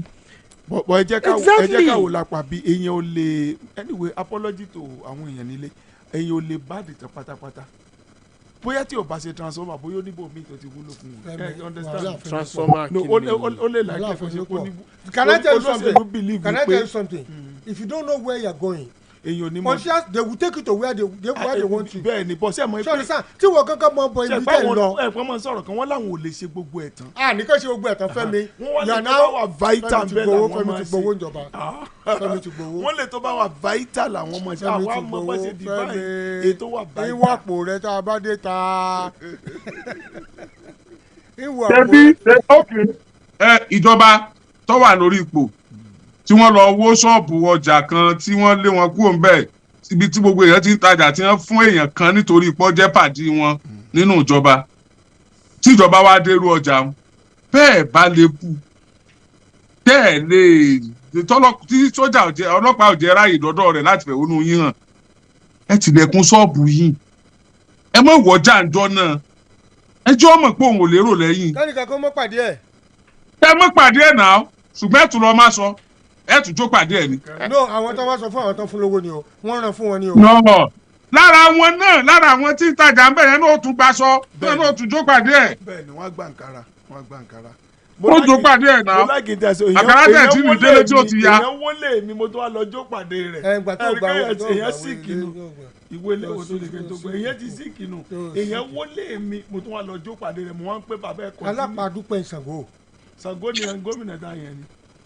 mo rí òyìn kan bí o ìmọ̀bọ yóò tọ́ ni o. ẹ já gbọ́. ìròyìn ẹlẹ́jẹ̀ ni ó jẹ́ ọkọ̀ jẹ́ pé núwèé ìròyìn tí mo ti rí ló jẹ́ kí n fẹ́ kà á. wọ́n ní àwọn èèyàn wa lápá òkè ọya orílẹ̀-èdè Nàìjíríà ẹ má bínú o á fẹ́ káwọn èèyàn pè wọlé dáadáa láàárọ̀ yìí nígbà tí a ti ní ẹ̀ka iléeṣẹ́ àgídìgbò ní United Kingdom a ti ní nọ́mbà tí àwọn ti United Kingdom mọ̀ pè sí torí mo láyọ̀ láti fi tó yín létí pé àgídìgbò ti ní ọ́fíìsì tó jẹ́ ti àgídìgbò ní United Kingdom níbi tí a ti ń ṣe ọ̀pọ̀lọpọ̀ àwọn nǹkan ti United Kingdom ti wà ń bẹ̀ nọ́mbà yìí ni àwọn èèyàn mọ̀ pè sí àwọn tó bá wà ní United Kingdom àbíbi tó súnmọ́ kí wọ́n lè rá àǹfààní àti tètè wọlé. ẹ jẹ́ ń gbé nọ́mbà yẹn. ó ti wà lọ́wọ́ yín ẹ pè é. ẹ dákun ẹ wá bá rò lẹ ẹ tẹ fóònù yín lẹ o +44. àwọn tó bá wà ní UK wọn ní fi 44 sí wọn ti mọ̀ pé 07 ni ó ti bẹ̀rẹ̀ bóyá. good +44 74 05 6 9 7 1 5 8 bí a kì í tún mú lẹ́ẹ̀kan sí báwọn. mú lẹ́ẹ̀kan sí. +44 74 05 69 71 58. ìyẹn fún for our listeners overseas, and particularly given that we have established presence in the United Kingdom. It's something we're going to celebrate tomorrow at Agidigbo 88.7 FM with the whole team. It's a very good one, and congratulations to you, Doctor, and thank you for doing all of the warnings for us right there to make that possible before, because I know it's a core part of your trip to that place. So thank you so much for getting that done. I appreciate that.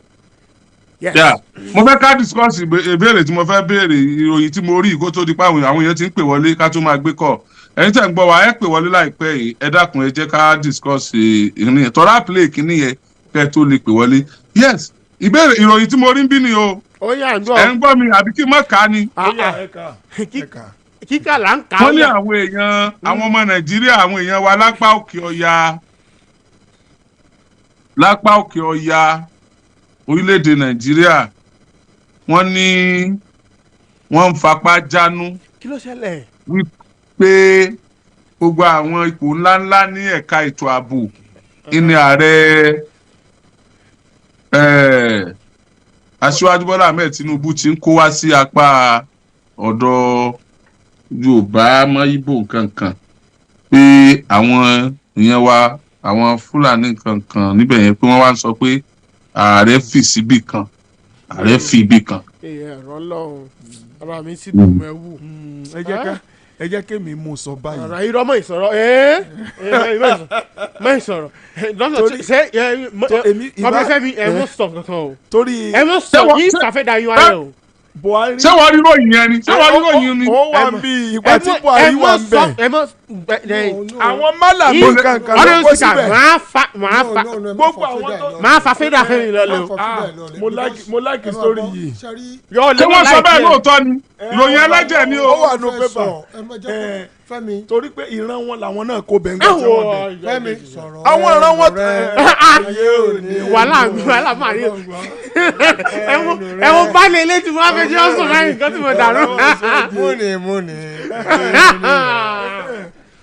sẹ́rí president Bọ́lá Ahmed Tinubu sẹ́rí ẹ̀mọ tí nù mí dùn sí ẹ lọ check àwọn tí wọ́n fi síbẹ̀. fúnra yín lẹ́kọ̀ọ́dà lùsọ̀lọ́ no kò sí problem. kò I will say the fact. ó fẹ́ sọ òótọ́ bẹ́ẹ̀. mo wá sọ òótọ́ kodoro. sọ òótọ́ kodoro ní kẹsàn. ẹ máa nǹkan tó ṣẹlẹ̀ ẹ wọ àwọn tó kó síbẹ̀ ó yàtọ̀ sígbà àti Buhari àwọn tó competent làwọn tó kó síbẹ̀. wọn kàn ní result. wọ́n lè má ti ní result báyìí tí ẹ pé tí Buhari fi lọ́dún mẹ́jọ kò sí nǹkan tá a lè sọ pé ọmọ yẹn lórí báyìí tí Buhari sí. irú àwọn èèyàn wo lè Buhari kó bẹ̀. àwọn aláàbò ẹ̀kọ́ ọmọ rẹ́rìn èké àwọn aláàbò ẹ̀kọ́ irú pàtà mínísì ẹ̀kọ́ lọ ra certificate ní Imo State wọ́n sọ bẹ́ẹ̀ pépà gbé gbogbo àwọn làwọn yẹn sọ pé gbà ó ló di professor gbogbo orú àwọn ló ṣe àjà ó kó wọn síbẹ̀ bẹ́ẹ̀ dé NCC ń gbà yẹn ó káwọn yẹn síbẹ̀ náà àwọn tí wọ́n ẹrántí ẹrù fáńgbà kan ẹ wo bó ṣe káwọn yẹn lọ síbi bureau of public enterprise ẹrántí man tó fẹ́ jọba ní Kano yẹn ẹ wo bó ṣe sọ pé wọ́n ní báwo lọ ṣe kó 96 northern wá sí CBN wọ́n ní ètò àwọn yẹn káwọn ti ṣe láti ẹjọ́ accumulated kínní ẹ̀ làwọn wá kó wá 96 at a go kò síbi náà ti ń ṣe so àwọn tí Tinubu kó wá kí sọ̀rọ̀ kingsman nìkan àtọ́pọ̀lọ wọn pé tí wọ́n lè sọpọlọ kalẹ̀ èmi ò mọ̀ pọ́n náà wà bínú torí ńgbà táwọn wà ń bẹ̀ the same thing ni wọ́n ṣe àwọn tí wọ́n ń kó bọ̀ ń gbà yẹn màálù ló pọ̀ o wọn kó yẹn tó ṣe pé wọ́n mọ yẹn lórí wa màálù ló pọ̀ nù gbogbo tó kó wa o. sẹ́rí pé o ti sọ̀rọ̀ ẹnu ẹ̀ báyìí kò sọ kó. tó bá ti ń sọ̀rọ̀ tóun bá ti ń parí tóun rẹ̀ ń há ní parí ó ti bínú nù. inú ti ń bínú. inú ti ń bínú. Sherry, one of the greatest crime in a country tó wà diversified heterogeneous bí Nigeria is kéèyàn wà nepotism. ọ̀pọ̀lọpọ̀ argue pé ṣé kò sẹ́ni tó dáa níbòmíì ni but in governance ẹ jẹ́ kí n sọ ọ̀kan nìkan fún yín Sherry bíbélì sọ̀rọ̀ kan nínú Timothy ni ó sọ fún Paul gba Timothy yẹn jù ó ní wá àwọn èèyàn tí wọ́n jẹ́ olóòótọ́ àti akínkanjú faithful and able he put faithfulness before ability faithful first before ability so ability comes after tó bá ní ability as an accountant tó wà faithful ó fi jí owó ni ó fi balẹ̀ iṣẹ́ jẹ́ ni but if you have that faithfulness with you you can be trusted kí ló pa gọ́ọ̀mẹ̀ntì lónìí trust deficit ní now. People don't trust the government again. So for a leader, Odanisin, why you're Binchi àti Abubakar? Why was Binchi taken away from DSS? A lot of accusations ló wà against ẹ̀. Kó tó fi Àjàyí sí. Àjàyí ló fi sí nísìn láriwo bẹ̀rẹ̀ pé Sáúdánì ló fi sí. You understand? Binchi became an emperor, he became a dictator ní ibi tí wọ́n fi sí. kò sí iṣẹ́ tó yẹ kó ṣe. tó fi dípọ́ ní ọmọ ẹ̀ tìyàwó ẹ̀ gan-an determine most things that happens there and no result. tó fi di pé as the DSS ẹ ní information lórí pé wọ́n fẹ́ dà lúrú ẹ ní information lórí how to apprehend them ẹ ní information lórí how to stop it tó fi gba fleet Nigeria fleet three fleet Abubakar tó jẹ́ NIS wọ́n gbọ́n kankan tó fi di pé CC plane Nigeria mẹ́ta and he removed them. He now look at okay àwọn ọmọ tó lè trust. It's not that pé kò sẹ́lómi tó lè trust anywhere else but you see it has become the nature of our leaders níbí. ibi tán bá ti wà ní. the only person tí mo lè no fear òun ni Ọbásanjọ́ that's why táwọn Yorùbá fi kígbe ní àkókò ẹ̀ Ọbásanjọ́ was a detribalized individual. Yeah. But you see when it comes to the others kò sí tí ó wà tribalized nínú gbogbo wọn so which I don't always support but at the same time the moment tí Tinubu ti wọlé làwọn nọ́ọ̀tì ti ń kígbe àwọn ò ní dìbò fún oṣù mẹ́fà tó ti wọlé àwọn ò ní dìbò fún mọ́ kò favour àwọn ṣé gbogbo wọn ni ó mọ favour yín pẹ̀lú appointment south east wà nbẹ south west wà nbẹ other kìíní wà nbẹ. kì í ṣe appointment nìkan o. ṣé gbogbo ní ọmọ favour. kì í ṣe appointment nìkan fi láwọn ò favour. so ẹmọ tó ṣẹlẹ̀ restructuring ni ó parí gbogbo ẹ̀. bí táwọn padà kálukú kọrí ilé ẹ̀kọ́ bá yá ẹ̀hún tó wà mẹ́tẹ̀lẹ̀ kan ní is not negotiable kìíní kan kò sí tí ó wà negotiable láyé ìjọba ọ̀run tó wà negotiable ó ní condition tó fi débẹ̀ tó bá wù ẹ́ lórí má lọ jọba ọ̀run bí ìwọ bá fẹ́ tí o sì gbọ́ràn ni oníbẹ̀lì sọ wàá jèrè lẹ́nu tó lè dísà láti mọ́ gbọ́ràn so kò sí tí ó negotiable don't let's stop deceiving ourselves. Wọ́n ti ní after 100 years of our coming together we can negotiate our coming together again. The reason why we have not done that is because our leader too bold enough too strong enough number one. Number two àwọn tó ti occupy top positions who are cabals àwọn yẹn northerners ló pọ̀ jù lọ wọn ẹ lọ wọ àwọn tó ní oil well jù àwọn ìnáwó ní oil well jù ṣé ilé ìyá wọn ni ẹkúlé wọn ní oil well wà. ṣé bí nǹkan tí sọnù wípé refinery wà níbí ẹ wá lọ gbé èèyàn wá láti lọ́dọ̀ headquarter kí lorúkọ ẹ̀ síbẹ̀ wọ́n dẹ̀ padà sẹ́kọ̀ọ́ ẹni ọ̀dọ̀ ilé ẹ̀kọ́ wà náà tó ẹ̀kọ́ wà should everything be there what is the strategic position sómi wà l'Abuja níbo ló yẹ kó wà gangan maritime headquarter ẹni wà l'Abuja ṣé odò mélòó ló ń ṣe odò àgùnkù àgàdà tó wà ńbẹ̀ lẹ́gbẹ̀ẹ́ arúgbùngùn lẹ́kùnrin. So this country we are full of sentiments. Before we open the phone lines, particularly for our listeners right there.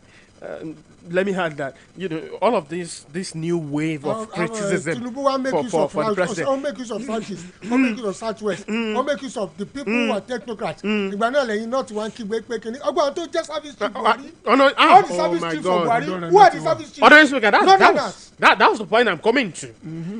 Coming from me, that's the point. Doctor, that's because Ewood comes with equity. Must come with clients. Come on. You cannot have the moral right to say that President Bola Ahmed Tinubu is being tribalistic. When we knew, this because this statement is coming from the Nigerian Elders Forum, the NEF, and they are known for Northern Elders Forum. Yes, not Nigeria. Northern Elders Forum, and this is because when we look at it, the current Chief of Army Staff, Tarid Lamaja, the Southwest, that is from Osun State. Controller General of Custom, Bashir Adeniyi. Yeah. And then the IGP, Kayode Egbetokun, that's from Ogun State. So, those are key posts within the security system. 2 questions, though. 2 questions. Please, why shouldn't Mr. President have the leeway to appoint whosoever he considers capable of working for this? That's one. And again, back to the question I asked earlier, you cannot you don't have the moral right to do this, because when you had your man there, he did this. He said it himself. Yes, President Buhari. He said he's going to. Yes. If Buhari should come and say, I want to trust Nkosi, I believe in trust factor. Yes. If Buhari says, I want to trust Nkosi, because I want to die one boom. But if you are too skeptical about choosing people from other sides, that is where the problem is. Do you understand? You mean Bola Ahmed Tinubu told the same path I'm telling you pé kó tó the same path tí Buhari tó ṣe understand tí mo sọ sí tó bá ti èèyàn mẹ́jọ ní south mo bọ̀ mẹ́ta la mà ti ẹ̀ka ní ìsìn nínú gbogbo àwọn armed forces jẹ́ kí n lè jẹ́ láǹdì o nínú gbogbo àwọn armed forces tó bá ti èèyàn mẹ́jọ ní onínú re mẹ́jọ nù mẹ́wàá ní south yan méjì ní ọ̀dọ̀ wọn lókè isn't that what Mr. President is doing. péré láre ó nìyẹn ẹ tí ò dájú ìkájọ o. èmi ò kíní kan o bóyá ẹ̀ẹ́dẹ̀ sọ̀rọ̀ lọ́bẹ̀. ṣé ẹ mọ̀ pé bàbá yìí sọ pé àwọn ó continue níbi tí Buhari bá a dé ni. wọ́n sọ bẹ́ẹ̀ yà ní tí wọ́n sọ nù. ṣé ara continuation yẹn náà ni ìyẹn. ilé gbọ́dọ̀ tèmi ilé tó bẹ̀rẹ̀. ó fi yẹn. ìbéèrè tí mo tún fẹ́ béèrè kẹ́ẹ̀kún fi kún o ṣé ẹ fi pé bàbá ti ń step on toes. ó ti ń step on toes. nítorí pé gbogbo ara mọ̀ pé no go area ó ní ọ̀rọ̀ security kankan jẹ́ ní Nàìjíríà fún àwọn ará Òkè Ọya wọ́n ti rí àwọn ipò kan gẹ́gẹ́ bí birthright. pápá custom. So military. DSS gan wọn tí yẹn lomi tó. petroleum pàápàá wọn rí gẹ́gẹ́ bí. petroleum. So ṣé wàá rí pé bàbá ṣe tí ò da láti lọ gba ogún bí àwọn ẹni ẹlẹ́ni kán wá mọ̀ pí káàkiri. ó dáa kó lè jẹ́ pé àwọn kan ṣẹ̀rú títí ayé wọn kán sì mọ wòran ọba kan wà tí ò ní mọ Joseph mọ́ there's always a time when things should be put in proper shape. ṣé kìí ṣe pé torí pé ẹ wá ní apá south levin sometimes sọ yìí. ó lè jẹ́ rẹ̀ díẹ̀ I'm first of all a Yoruba man before a Nigerian ó lè jẹ́ bẹ́ẹ̀ Yorùbá mo kọ́ jẹ́ Ìbàdàn kọ́ bí n sí. Èsì ìmọ̀ gbogbo ọkọ ló fẹ́ yìí gan gbàtẹ́ lọ Kaduna ni. máa gbọ́ ìyá ti jẹ south east and south west jù during the time of Buhari. Wọ́n ti rántí apá bí. Sule Lamido sọ lánàá pé ifo gan inú Buhari ò dùn pé Tinubu gbàjọba Sule Lamido sọ lánàá ló pépà. The former governor of Jigawa state. Ó ní inú ẹ̀dùn ó ní torí pé Tinubu mọ wé ẹ̀ and he has political sagacity òun ló fi rangu wé ẹ̀ tó fi débẹ̀ ó ní but bẹ́ẹ̀ ló ń sọ Tinubu yìí ó ní yóò ṣòro lẹ́kùrò torí pé òṣèlú yé gan Sule Lamido ló sọ. ṣé nǹkan ó dẹ̀ sọ pé inú ti ń bí àwọn èèyàn gan sí ní north wípé wọ́n dẹ̀ ti ń plan láti dislodge ló lò. every Sunday gan ni wọ́n ń ṣe àwọn àdúrà kankan. So àwọn àwò pé ṣé south east àti south west ṣé wọ́n wáyé ìyá ni àti south south. àbí second field náà ní káwọn ọmọ jẹ láyé tiwa. àbí second field ní kí south east àti south west jẹ́.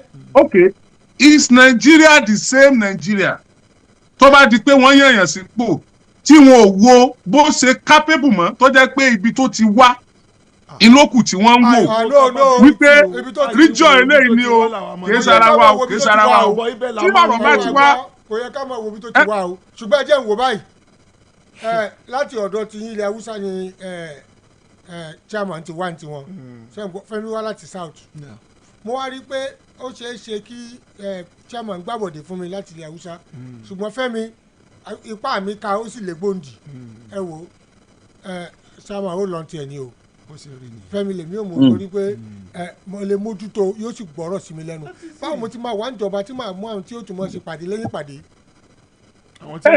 But honourable speaker nítèmi sọ ni pé tọ́rọ̀ bá ti débi tó dé dúró yìí ní Nàìjíríà ní orílẹ̀-èdè ṣé mọ̀ pé níjó ní àmọ́ nǹkan kan tó ń pè ní federal character. àwọn wà bẹ́ẹ̀ wà bẹ́ẹ̀ wọ́n sì wà bẹ́ẹ̀ dìsín náà. It's still there. The federal character is still there.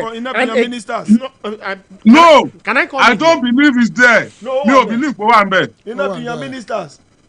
ìdí tí mi ò fi gbà pé táwa fi doubt federal character ìgbà ayé Buhari ni.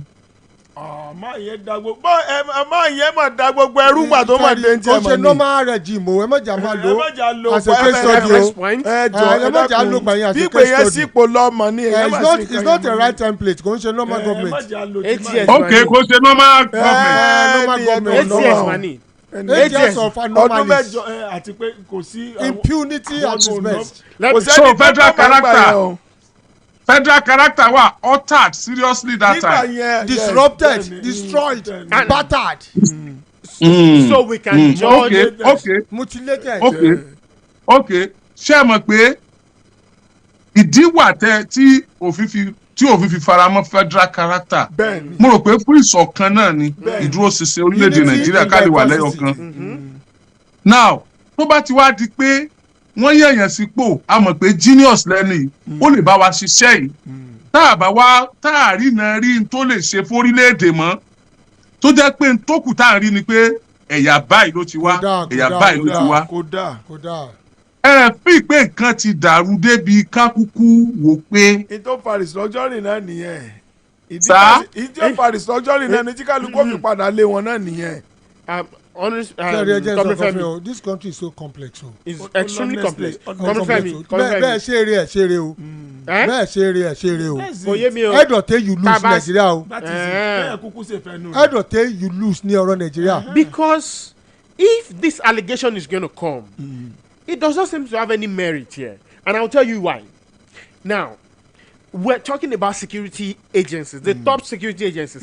We knew who these people were. Who were appointed during the Buhari administration for 8 good years. We saw how many Northerners were part of that administration and how many were members of other ethnic groups that are part of that administration. But this time around, you can't even fault Mr. President yet. You can't fault him yet. And I'll tell you why. Like I mentioned the other time, the Chief of Army Staff, Taurid Ladbaja, is from Osun State, right? The Controller General of Custom, Bashir Adeni, also from Osun State. Good. Now, the Inspector General of Police, Kayode Egbetokun, hails from Ogun State. Those are... Okay, you have the Chief of... 3 Abi. Now, the Chief of Naval Staff, his name is Vice Admiral Emmanuel Ogana. South in here. That's the Chief of Naval Staff for the Nigerian Navy. South náà ni ibìkan náà amẹ́rẹ̀ ní tiwa bẹ́ẹ̀ yẹn. South ni ọ̀gá náà. South náà ti class. South náà ni. Báwọn náà ṣe nígbà tá a lò ọdún mẹ́jọ tán náà nìyẹn. Gbogbo àwọn tí wọ́n mú bíi kẹ́lòmí ò wá ní kò sára ní ewu inú tán lò. But then we still have the Chief of Air Staff, that is Air Marshal Hassan Abubakar from Adamawa. Wọ́n lọ mú ṣé bí ọkọ̀ òfurufú nìyẹn. Yes. Obìnrin sì dà from Adamawa. Chief of Air Staff. Ṣé Fúlàní ni Adamawa? Chamba ni wọ́n Fúlàní tó ni wọ́n ṣe pé bí pàtà ní Yorùbá Ìjẹ̀ṣà Fúlàní náà ni. So you start to look at on what basis is NAF and the Nigerian Elders Forum, on what basis are they making this? Are they putting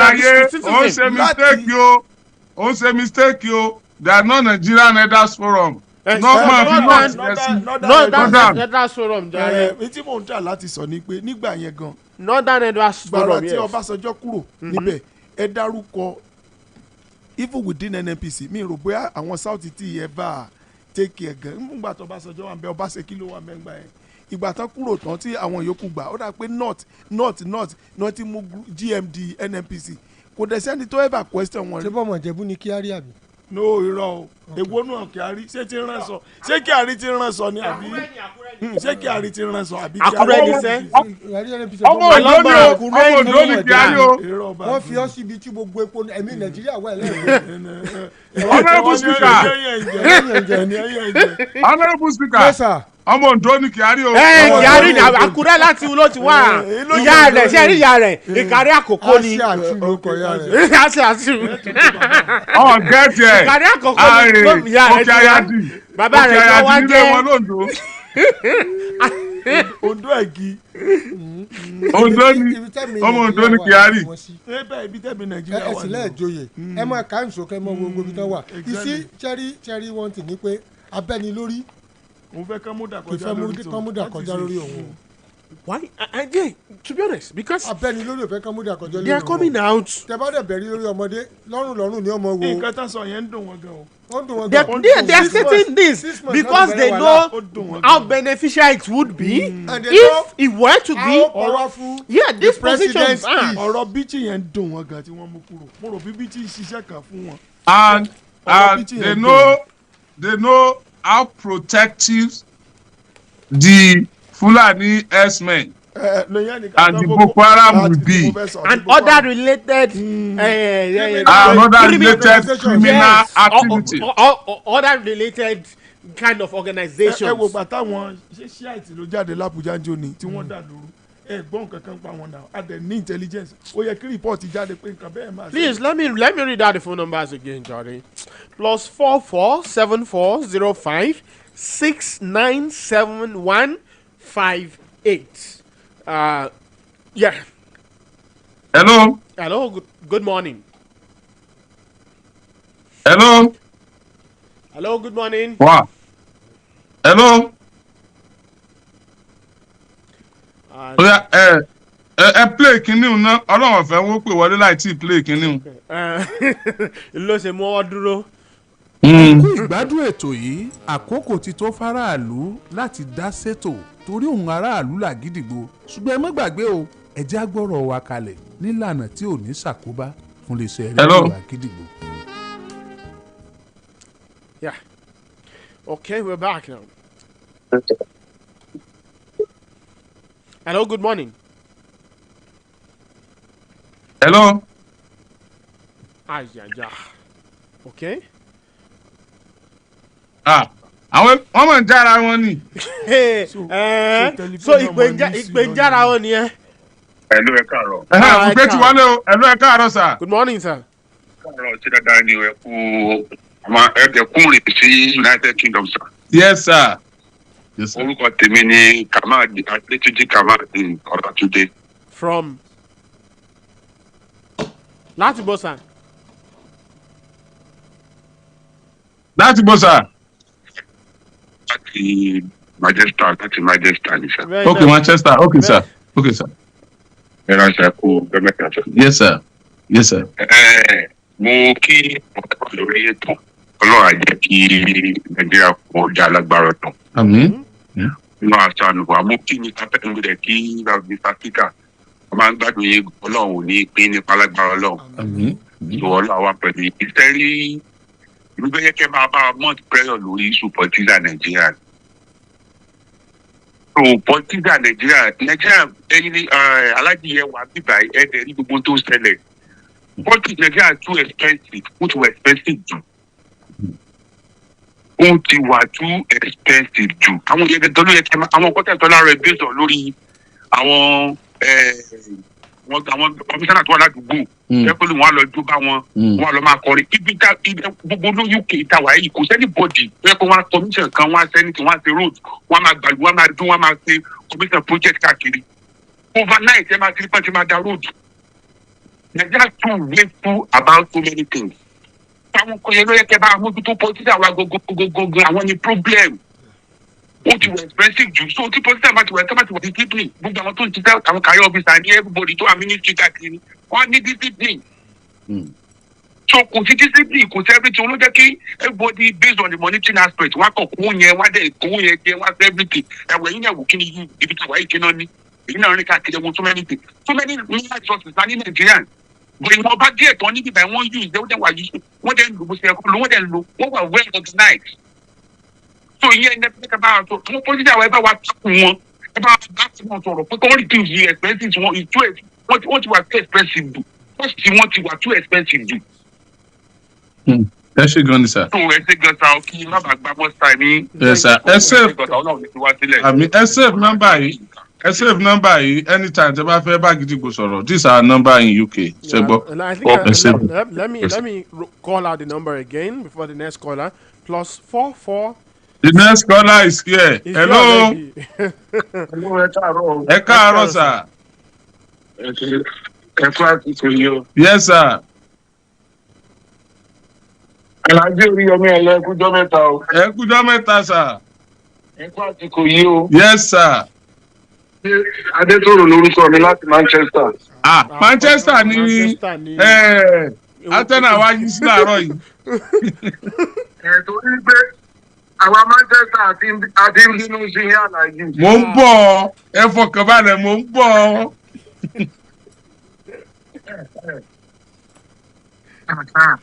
I will definitely come to Manchester. Màá wá. àwọn náà máa wá protest níwájú àgídìgbò. ẹ máa gbé placard anisa justice for Manchester fans Oriyomi Hamzat fans in Manchester. mi ní padà Nàìjíríà láì dé Manchester ẹ má wọrí ẹ má wọrí. ẹ ṣeun. Yes, sir. ẹ ṣeun.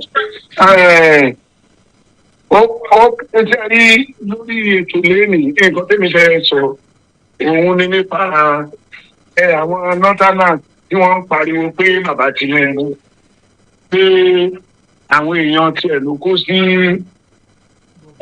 gbogbo ibi ètò ààbò ṣé wọ́n gbàgbé pé nígbà tí Buhari ṣe bẹ́ẹ̀ tí àwọn èèyàn náà pariwo síta ó lóun ò lè ṣiṣẹ́ pẹ̀lú àwọn tó ń trust. ṣé wọ́n fẹ́ kí bàbá Tinubu lòun ṣiṣẹ́ pẹ̀lú àwọn tí ò trust ni àbí kí ni ìtumọ̀ nǹkan tí wọ́n ń sọ. ìgbà tó dé ní south west south south amúmọ́ra ni táwọn náà mú mọ́ra àsìkò tiwa lóde ìgbà tí wọ́n dé débi wọ́n sọ jìkà. orin kan lẹ́ ń kọ yẹn o orin ṣé máa ń kọrin yẹn.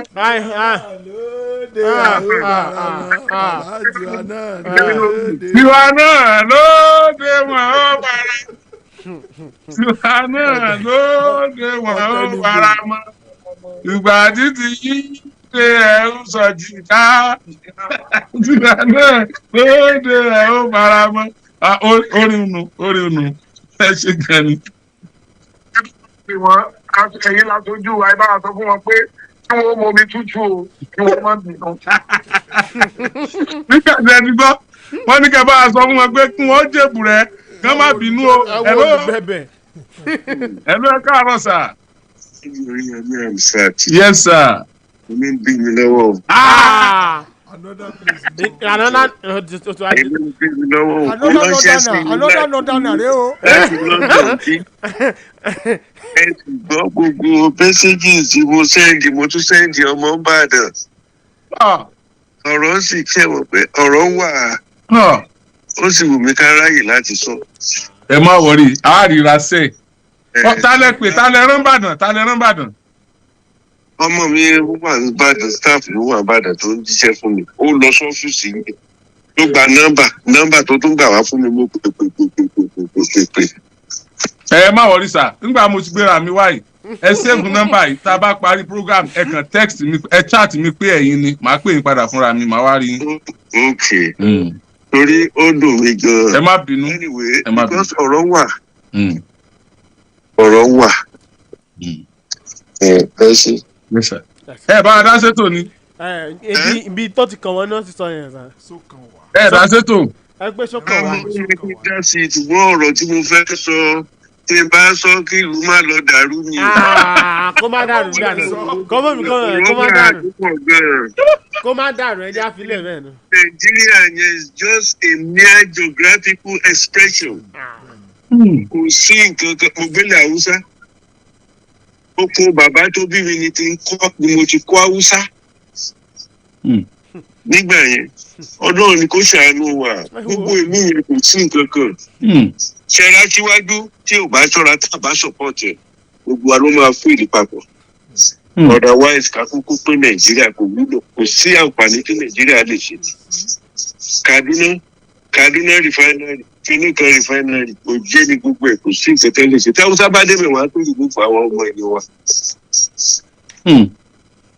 bí gómìnà Ọ̀yọ́ state tó ń ṣe dáadáa tún yẹn tó bá gbé bò pé òun fẹ́ jẹ president of Nigeria ọmọ Ìbàdàn ní òtàkùn wọ́n á gbé ìbò. ó tọ́ ni mo sọ fún yín. ẹ bá ń dákọ yín sà. Ṣọlá Adọ́rùn. ẹ ṣe gan ni sà ẹ jọ ẹ chat mi. orúkọ kọ́ńtìnì mi wọ́n mọ bọ̀tẹ́ jẹ́ ká ìsọ̀rọ̀ tó bá yá ọmọ sọ. ẹ chat mi kájọ sọ̀rọ̀. London mo wà. ok sir yes sir ẹ ṣe gan ni sir. tí wọ́n ṣe ní àwọn òfin sọ̀rọ̀ pọ̀. wọ́n sọ̀rọ̀ pọ̀ dandan bá fẹ́ sọ. àwọn ará France gbórí wọlé o. France wọlé àwọn ti Paris gbórí wọlé o. hello. ẹgbẹ́ ta ló lè jẹ́ ṣé ká bẹ́ẹ̀ tiẹ̀. ó yá ẹgbẹ́ ta ló lè jẹ́. SOJ ní SOJ sọ̀rọ̀ ẹnu rẹ̀ ayé ò ní mú ẹ sí SOJ ní ìṣọ́mi dáì SOJ ní. káfí irúgbọ̀n sọ̀rọ̀. káfí irúgbọ̀n sọ̀rọ̀. káfí irúgbọ̀n sọ̀rọ̀. ọ̀rẹ́ SOJ ẹ sọ̀rọ̀ tó kí ẹgbẹ́ ní símáì. ẹgbẹ́ ní símáì gbogbo Nàìjíríà fẹ́ gbọ́ yín. SOJ ti lọ. Wow. Kárí connect padà. ẹjẹ́ ní connect. àbíkà tẹ́lẹ̀ SOJ lọ. ẹ̀rì connect SOJ o. wọ́n tọrún àsọ̀ṣe. Hello. ẹ káàárọ̀ sà. Mr. Ṣẹ́gun ni láti London. ẹ káàárọ̀ sà. Yes sir. Ṣé rí ọ̀rọ̀ Nàìjíríà? Ó jẹ́ nǹkan tá a bá ní ká máa tọ́ láti ilẹ̀. Pásítọ̀ mo kí yín sà. mo kí yín sà. Àwọn ọmọ yín náà ni ọmọ kékeré ni mi ò rà àwọn sídẹ̀ẹ̀tì náà lè rí náà tí mò ń kọ́ ẹ̀kọ́ látọ̀dọ̀ yìí. Mo dẹ̀ kí kọ́mídọ́ bá àgùn náà. Mo kí àwájú ọjọ́ mi ẹ̀kú ètò ẹ̀kú gbogbo gbà. Yes sir. Tẹ́lí ọ̀rọ̀ Nàìjíríà wà láì tábàlì ká máa tọ́ láti ẹ̀yìn ìjọba. A lè sọ tán. The only question ti máa ń bèrè ni pé why is it so difficult to go back to regional government? Mi ì fi ìrẹ́ tó máa dá mi lóhùn ọ̀rọ̀ yẹn. Why is it so difficult? Kí ni nǹkan tó difficult lẹ̀? Jẹ́ ká padà sí nǹkan tá à ń ṣe. Kọ́níkálùkù ṣe ẹlẹ́kùnjẹkù kò lé. But I don't know. Tábàlẹ̀ ní ti sáà, kàrábà ṣe ìmọ̀ ti sáà. Ẹ̀ka ẹ̀ka bá fúnra wa. Ká máa bá ṣe wà yìí. Kò lè ṣiṣẹ́ ńbẹ̀. Ibi tí wọ́n lè jí ẹ̀ bẹ́ẹ̀ kò lè sí lọ síwájú. Tí ò bá ti sí ìfẹ́, kò lè sí ní ìfẹ́ tí wọ́n ṣe. Ẹlẹ́yàmẹ̀wàá ti wà oníkálùkù ní Adéṣe ní ṣe wíwá ẹdíkẹ́tà tó níbi. Ẹ bá lọ sílẹ̀ Haúsá. Ẹni wo nǹkan tó ń gbé jáde nínú mídíà yẹn, propaganda ńlá ni. Ẹ bá ṣé ìdílé ẹ bá débẹ̀ fara yẹn ẹ mọ̀ pé tó nígbà àwọn ipò yìí. Bí àwọn ẹ̀ka ẹ̀sẹ̀ ìgbé tá bá ní ká fẹ́ sọ̀rọ̀ tó wàhálà máa jẹ́ ẹ̀ ká fẹ́ ní sọ̀rọ̀ tó. ká mọ̀ fẹ́ ni bẹ́ẹ̀ ni. ẹ ṣeun mo láìkí bẹ́ẹ̀ sí fẹ́ni sọ̀rọ̀ tán. wọ́n fẹ́ ní sọ̀rọ̀ tán. ẹ wo ó wù ní kẹ́ ajẹ̀rọ̀ pẹ́ lẹ́nu ṣe ẹ rí òǹfà tó wà ní ọ̀rọ̀ fún wàhálà ẹ̀ ọ́stọ́bọ̀. ẹ lọ. ẹ lè gbé mi. ẹ káàárọ̀ sà. time difference wà láàrin. yes sir. orúkọ yín sà. mi ò fẹ́ dárúkọ ní ọ ó possible. ó possible ẹ mọ̀ sọ̀rọ̀ lọ tẹ́ ẹ bá ti ní kó bá wa. lókè sà. ẹ fàwọn tó lè ní sọ̀rọ̀ ìbò ẹ fàwọn tó wà ní láti rẹ̀ sí ọ̀dọ́ pẹ̀lú wọn ní.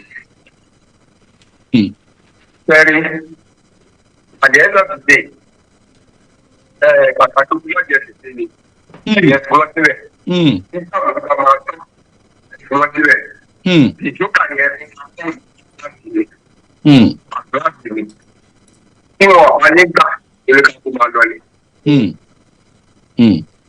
Ẹ̀sùn wọn sílẹ̀ òbílẹ̀ tó ń ṣe yẹn ni a rí pé àwọn ọmọ tó fẹ́ gbà tí lábílẹ̀ ń sọ̀rọ̀ fún wọn fún rẹ̀ àjẹ́jọ́ ti dé ìpínlẹ̀ ọ̀tọ̀ ọmọ ọ̀nà tó ti máa wáyé. Wọ́n sílẹ̀. ẹ ṣe gan ni. ẹ ṣe gan ni. yes sir. wọ́n ní ká fi wọ́n sílẹ̀ ká máa wòye wọn. èmi ni ẹjẹ nǹkan dágbére torí èmi ní gun bàálù tó jìnnà díẹ̀ abẹ́ gẹ́ẹ̀tẹ̀. ẹ̀yin tí ẹ ń wò wá àbí tẹ̀ ń gbọ́ wá ní orílẹ̀-èdè United Kingdom tẹ́ ẹ ní okòwò kan àbí ọrọ̀ ajé kan tẹ́ ẹ fẹ́ ká bá yín polongo sáyé àti níbí ní UK àti lórílẹ̀-èdè Nàìjíríà nọ́mbà tá a fi síta lẹ́ẹ̀kan yẹn òun lẹ́pẹ̀ wá sí abẹ́ nìkan kan láti bá a sọ tó lè ṣe ìrànlọ́wọ́ fún iléeṣẹ́ rédíò Àgídìgbo àbí Oríyọmí Hamzat farm àti gbogbo àwọn nǹkan tá a gbé lọ́wọ́ nọ́mbà yẹn náà lẹ́pẹ̀ wọ́n á pè é lẹ́ẹ̀kan sí kó tó di pé a lọ lé ní ẹ bá wa kọ sílẹ̀ kẹ́ ẹ sì pè wá Oríyọmí Hamzat lórúkọ tèmi lórúkọ iléeṣẹ́ rédíò Àgídìgbo United Kingdom èyí tó wà ń bí àti ti orílẹ̀-èdè Nàìjíríà àti ti Èkó àti ti Ìbàdàn àti ti Abẹ́òkúta mo kì í pé lágbára Ọlọ́run gbogbo ìgbà tó orílẹ̀-èdè Nàìjíríà bá jiná tán tó tẹ́kọ̀ọ́ rẹ̀ bá jiná tán tó bẹ̀rẹ̀ jiná tán tó dùn ún jẹ wọn ní fèmí àti ń ṣàwátì ń bẹ̀ ò láṣẹ Ọlọ́run ó dàbọ̀. Thank you very much for joining us. Well, the phone number to call on is +44 74 05 69 7158. This is for everybody abroad. +44 74 05 69 7158. I think that should do. Well, Comrade Femi, let's go. láti ọ̀dọ̀ mi comrade Femi Babalọ́lá Ọbagun lórúkọ mi. Thank you. It's amazing having you on the show, Pastor. Ṣẹ́gun Ògúngbàyí. All right, that's where we draw the curtains for today's edition of Shokanwa Special on Agiligbo 88.7 FM. Remember, in all we do, let's keep it at the back of our mind that no Nigerian is more Nigerian than any Nigerian. God bless Nigeria. My name is YOUSUPH Adebayo. It's bye for now.